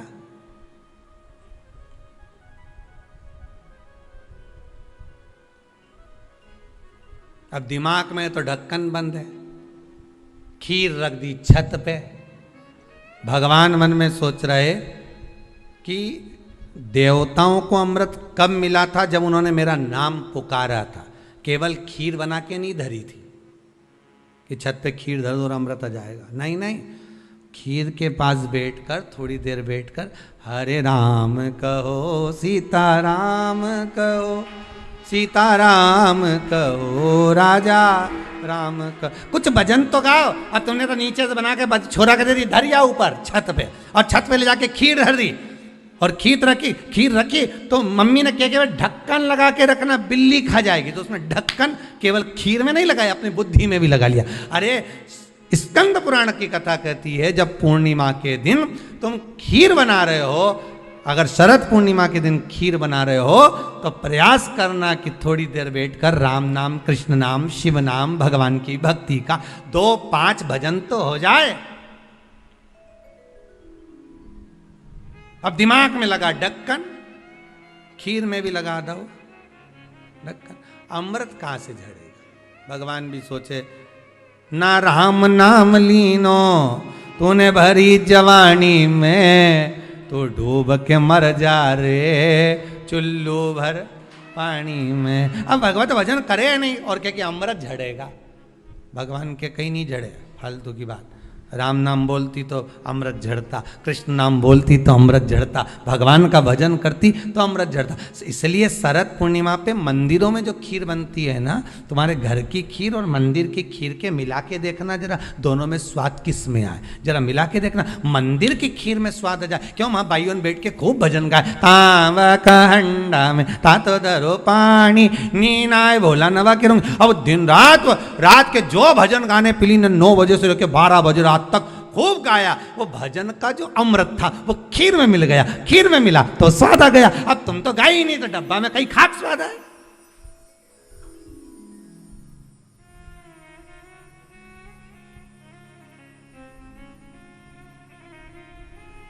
अब रात्रि का छोरा से क्या, जा खीर उठाना नीचे, जो खीर लेके आया ने खा के देखी तो ये खीर तो फटी गई, अब खीर ही फट गई।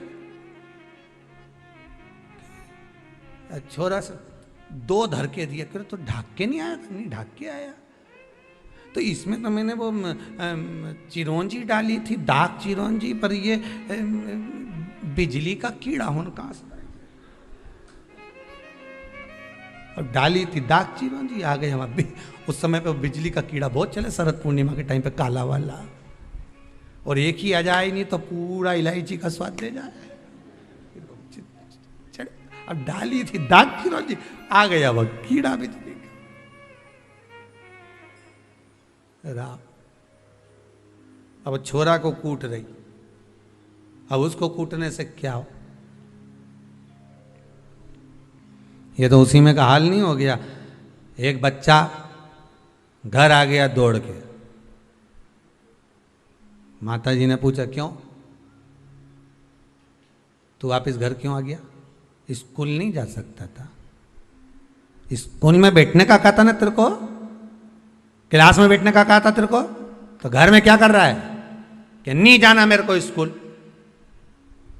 तो क्यों नहीं जाना, नहीं जाऊंगा नहीं जाऊंगा। तो छोरा से कहा तो जाए क्यों नहीं जाऊंगा, नहीं बोल, नहीं जाना बस।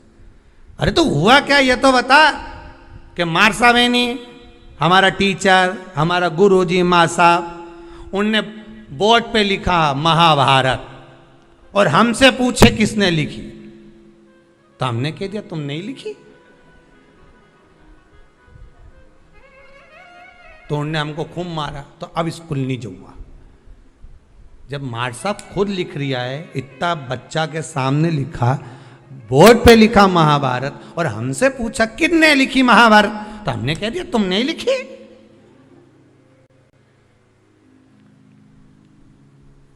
उनने तो हमको टेबल पे खड़ा करने खूब दोचा, जैसे मंदिर के घंटा हो, खूब बजाया, खूब मारा। इसलिए अब नहीं जाऊंगा स्कूल। इतने में माँ ने हाथ पैर जोड़े, वो महाभारत किसने लिखी थी ये पूछा था, तो हम वही तो बोल रहे हैं माँ साहब ने लिखी थी, हम कौन से अलग बात बोल रहे हैं, हम भी तो बोल रहे हैं कि टीचर ने लिखी, माँ साहब ने लिखी। तू नहीं सुधरेगा कभी जिंदगी में। हम तुमसे इतना सा पूछ रहे हैं महाभारत किसने लिखी, माँ साहब ने लिखी, टीचर ने लिखी। और देखो मम्मी, भाई सुन ले, आई तू भी सुन ले, अब बार बार महाभारत की मत पूछना मेरे से। एक बार बोल दी मैंने उनने लिखी, अब बार बार मत पूछना। पिताजी आ गए दुकान से, खेत से, क्यों रे छोरा आज तू स्कूल नहीं गया था, तो फिर बस सन ने खूब मारा तुम भग आया। क्यों भग के आया, ऐसा क्या कर दिया तूने? तो मार साहब खुद लिखे, बोर्ड पे लिख दी महाभारत, और मुझसे पूछ रहे महाभारत किसने लिखी। मैंने भी कह दिया तुम नहीं लिखी, तो मार साहब ने खूब मारा, मैं अब नहीं जाऊंगा। तो पिताजी बोले रे मूर्ख, तुझे बता देना तो महाभारत किसने, तो वही तो बताया कि माँ साहब ने लिखी। पिताजी भी क्या बोलेगा, हम भी इसी भ्रम में महाराज।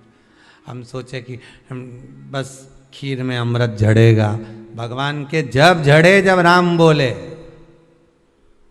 अमृत जब झड़े जब कृष्ण बोले, अमृत जब झड़े जब भगवान का भजन होवे। केवल खीर बना के डब्बा को छत पे रखने से अमृत नहीं झड़ता। भगवान के भजन के साथ अमृत तत्व की जो प्राप्ति होती है तो वो आनंद ही दूसरा हो।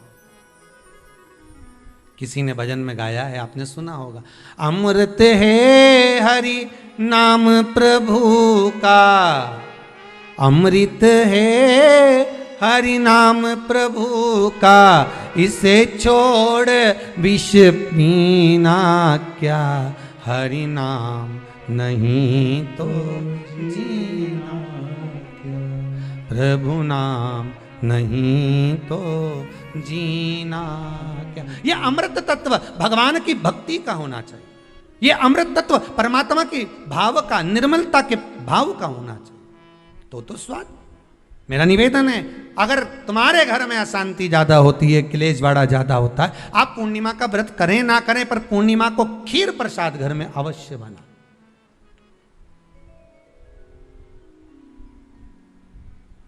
12 महीने की पूर्णिमा करके देखने में क्या जा रहा है? देख लो बना के। नहीं तो ना तो सियोर वाला महाराज तुम्हारे यहाँ खाने आ रहा है, नहीं तो खीर तो अपने घर में ही है। कोई महाराज तो नहीं आएगा खाने के लिए कि सियोर वाला महाराज को तुम खीर का डब्बा पहुंचा दो कि हर महीने की पूर्णिमा को तुम्हें ही खाना है, तुम्हें ही बनाना है। इतनी सी बना लो, पर बनाओ, देखो कि घर में शांति होती कि नहीं होती। बनाकर जाने में क्या जा रहा है? नहीं तो खीर तो है ही सरी। अगर शांति नहीं हुई तो खीर तो है, खा ही लेंगे। पर बना के देखने में कुछ जा रहा है क्या? बनाओ।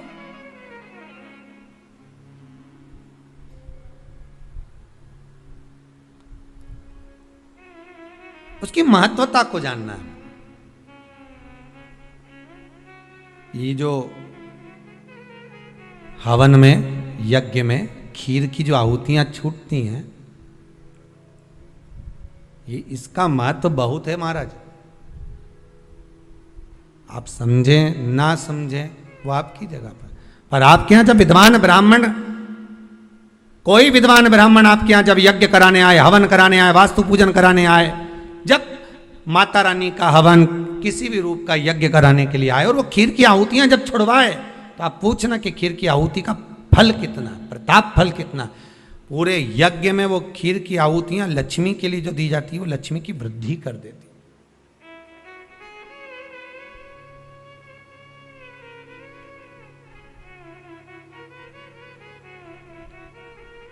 उसका महत्व कितना बढ़ जाता है, उसका महत्व कितना प्रबल हो जाता है। खीर क्या होती है? बनाइए एक बार। पूर्णिमा के व्रत का महत्व चंद्र से, और जिसके यहां क्लेश हो, कोई व्यक्ति मीठा बोलकर आपसे स्नेहवश, प्रेम बढ़ाकर, स्नेह बढ़ाकर, आपसे प्रेम, वात्सल्यता, करुणा, स्नेह बढ़ाकर जब आपसे कुछ धन लेकर चले गया हो, और अब आप उससे मांग रहे हो, आप उससे लेना चाहते हो, और फोन कर रहे हो, मिलने जा रहे हो कि मेरा पैसा दे दे भैया, और वो प्रेम खत्म कर चुका है, स्नेह खत्म कर चुका है, धन नहीं दे रहा, वहां पर भी ये पूर्णिमा का व्रत काम करता है।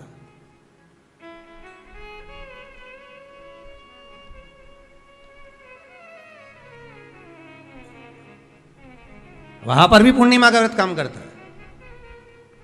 कहा, व्रत करने वाला व्यक्ति जो पूर्णिमा का व्रत करता है, चावल का, अक्षत का, श्वेत वस्त्र में, सफेद कपड़े में अक्षत रखकर, जो जिससे धन लेना है, प्रेम वश लेकर गया है, स्नेह वश लेकर गया है और नहीं दे रहा है, उसका स्मरण कर कर ब्राह्मण देव को दे देने पर भी महाराज चंद्र की दशा सुधर कर लक्ष्मी का भाव वापिस प्राप्त हो जाता है, पुनः वापिस। चंद्र से शिव भी जुड़े हैं, चंद्र से नारायण भी जुड़े हुए हैं। महाराज देवऋषि नारद का आगमन हुआ, नारद जी ने पूछा क्या बात है चंद्र, तुमने मुझे याद क्यों किया, कारण क्या है वो तो बताओ। चंद्र का कहना है मेरी काया का रोग हो गया, मेरी काया गिर रही है नीचे, टपक टपक कर गिर रही है, मेरी काया का रोग है, मुझे क्या करा जाए। तो कहा एक काम करो, देवऋषि नारद बोले शंकर का स्मरण करो।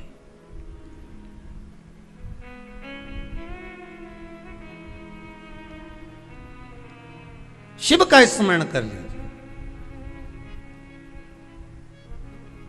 चंद्रदेव ने पूछा,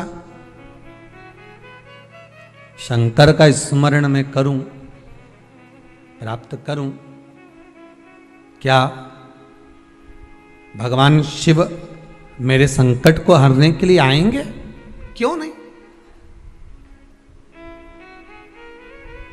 चंद्र के मन में थोड़ा संशय है, क्या शिव आएंगे मेरा संशय हरने के लिए? हाँ, क्यों नहीं आएंगे? तो देव ऋषि नारद के सामने एक संशय और पैदा कर दिया चंद्रदेव ने। बात ऐसी है कि मैं, दक्ष प्रजापति मेरे ससुर हैं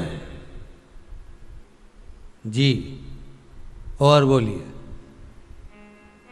शंकर भगवान के ससुर भी बोलो दक्ष प्रजापति हैं, सती इनको भी आई है, तो 60 कन्याएं चंद्रदेव के पास में भी गई।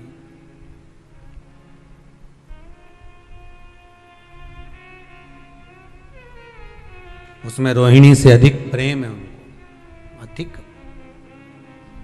ये मेरे साधु भाई हैं, ये मेरे रिश्तेदार हैं। क्या एक रिश्तेदार दूसरे रिश्तेदार का रोग मिटा सकता है कि रोग बढ़ा सकता है? चंद्र के मन का संशय देखिए। फिर वही वाली बात आ गई, व्यक्ति शरीर से गलती नहीं करता, मन से बहुत गलतियां कर जाता है। आप किसी व्यक्ति से कभी मत झगड़ो, लड़ाई मत करो किसी व्यक्ति से, किसी व्यक्ति से लड़ाई मत करो आप, और अंदर से लड़ाई करो, मन की मन सोचते रहो उसका ऐसा हो जाए। एक कथा आती है ना, एक चंदन का व्यापारी चंदन बेचने के लिए आया, राजा के महल में आ गया। राजा के महल में आकर कहा, महाराज चंदन ले लो। राजा सोच में पड़ गया। थोड़ी देर तक सोच में पड़ने के बाद राजा ने अपने मंत्रियों से कहा, ले जाओ इसको जेल में डाल दो जो चंदन बेचने आया है। मुनि मंत्री की चित्तवृत्ति में पड़ा, ये राजा कभी किसी को जेल में नहीं डालता, पहली बार चंदन बेचने वाला आया और इसको जेल में डाल रहा। आखिर ये चंदन बेचने वाले ने गलती क्या करी है? राजा ने दूतों को बुलाया, लिया इसको पकड़ के जेल में डालो। उसको जेल में ले जाकर पटक दिया।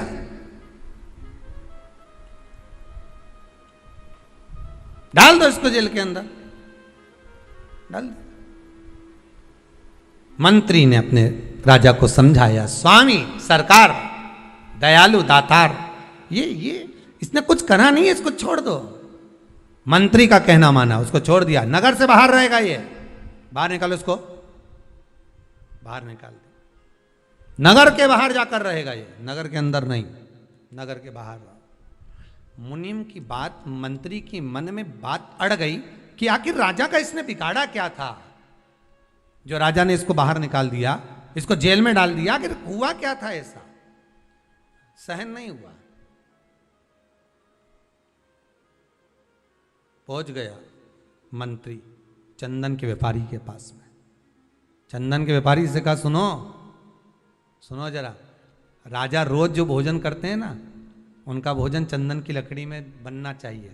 एक वेद जी ने कहा है, तुम एक काम करा करो, 2 कुंटल चंदन प्रतिदिन राजा के महल में पहुंचाया करो, तुम्हारी पैसे पहुंच जाएंगे, तुम्हारा धन पहुंच जाएगा। 2 कुंटल चंदन, हाँ पहुंचाना मत भूलना, भेजते रहना। हाँ हाँ बिल्कुल भेजूंगा। रोज भेज रहा, प्रतिदिन। एक दिन राजा ने कहा, जाओ चंदन के व्यापारी को लेकर आओ, उसका हमें सम्मान करना। राजा ने अपने हीरे की माला निकालकर चंदन व्यापारी के गले में डाल दी। मंत्री की फिर बुद्धि फिर गई, समझ में नहीं आए हो क्या रहा। एक बार जेल में डाल दिया, दूसरी बार माला डाल दी। आखिर हुआ क्या? चंदन व्यापारी के पास में मंत्री ने जाकर पूछा कि पहली बार जब तू आया था तो राजा ने तुझे जेल में डाल दिया था, तो क्या सोचकर आया था, बता दे, सत्य बताना।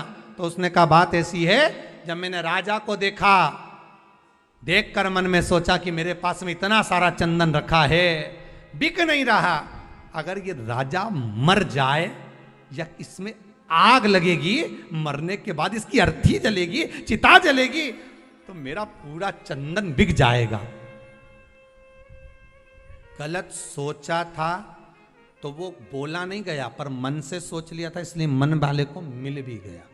आप मत लड़ो किसी से, हृदय से सोच लो कि तुम्हें इससे बहुत जलन है, ऐसा है वैसा है, मन में सोच लो, उस व्यक्ति के और तुम्हारे बीच में अपने आप बैर उत्पन्न हो जाएगा, अपने आप लड़ाई उत्पन्न हो जाएगी। भले तुमने उसका कुछ नहीं बिगाड़ा, उसने तुम्हारा कुछ नहीं बिगाड़ा, पर अंदर से जो तुमने सोच लिया तो बैर उत्पन्न हो गया, विवाद उत्पन्न हो गया, लड़ाई हो गई। फिर मंत्री ने पूछा, अब क्या बात है? राजा ने तुझे माला पहनाई, आखिर तूने क्या सोचा था? अब मैंने भगवान से प्रार्थना करी थी, इतना अच्छा राजा है, चंदन में रोज भोजन करता है, चंदन की लकड़ी जलाकर और भोजन बनवाता है, भगवान इसको खूब उम्र देना, मेरी भी उम्र दे देना। जब अच्छा सोचा तो हीरे की माला मिल गई। अच्छा सोचोगे अच्छा मिलेगा, बुरा सोचोगे बुरा मिलेगा।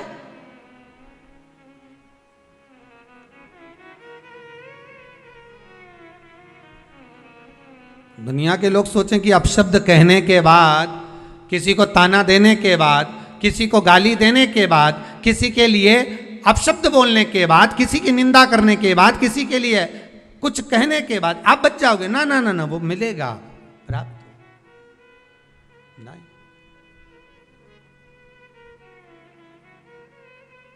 अच्छा सोचिए, इंद्र चंद्रदेव के मन में ये भाव उत्पन्न हो गया कि शंकर जी तो मेरे साड़ू भाई हैं,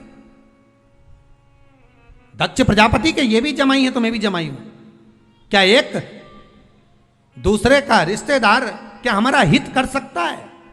शिव महापुराण की कथा कहती है यही हमारे भीतर का भेद है।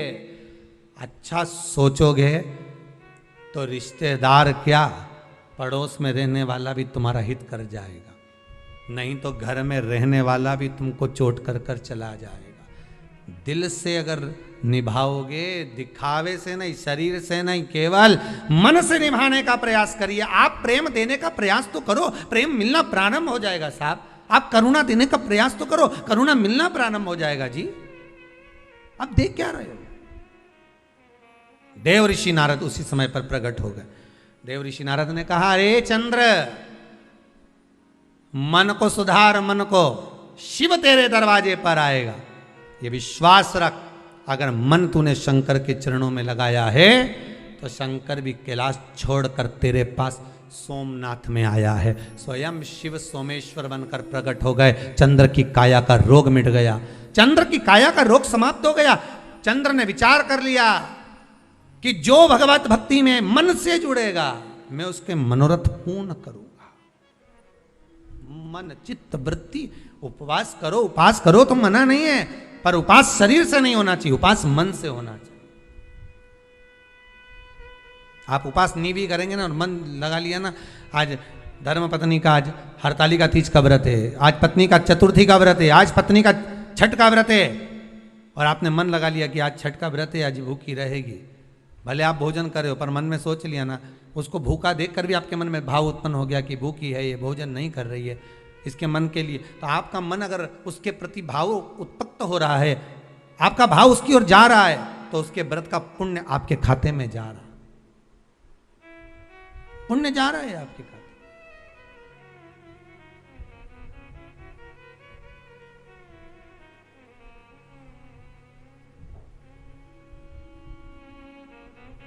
आप मन से जुड़िए। ये व्रत जो शिव महापुराण की कथा चल रही है,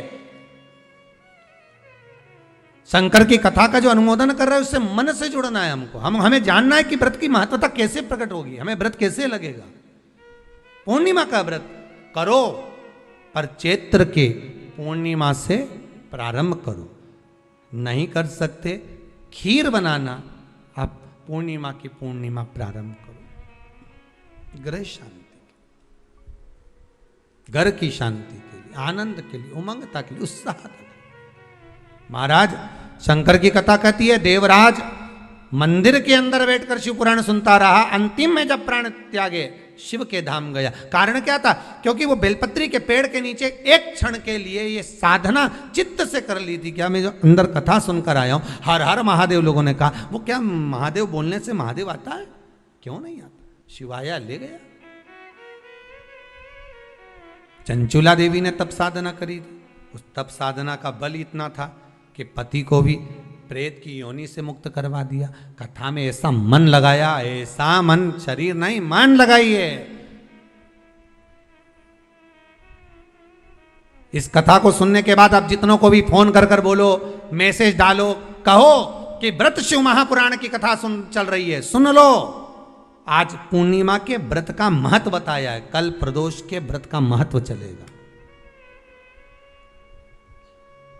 कि प्रदोष का व्रत कैसे करना चाहिए, क्या खाना चाहिए, कब से शुरू करना चाहिए।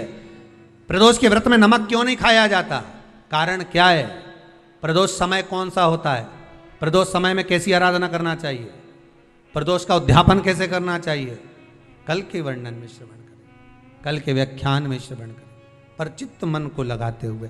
मैं बहुत बहुत साधुवाद देता हूँ श्री विजय कुमार गीताजी सिंघल जी को, पटना बिहार से, जो ऑनलाइन शिव महापुराण की कथा करवाकर संपूर्ण विश्व का कल्याण कर रहे हैं। उनके प्रतिनिधि के रूप में विराजमान ओम प्रकाश जी भाटी, आशा जी, श्रीमती आशा जी भाटी, राजेंद्र नगर इंदौर को, जो कि प्रतिनिधि के रूप में विराजमान होकर इस पावन शिव महापुराण की कथा का रसस्वादन करा रहे हैं। बहुत बहुत साधुवाद आप सभी श्रोता भाई बहनों को।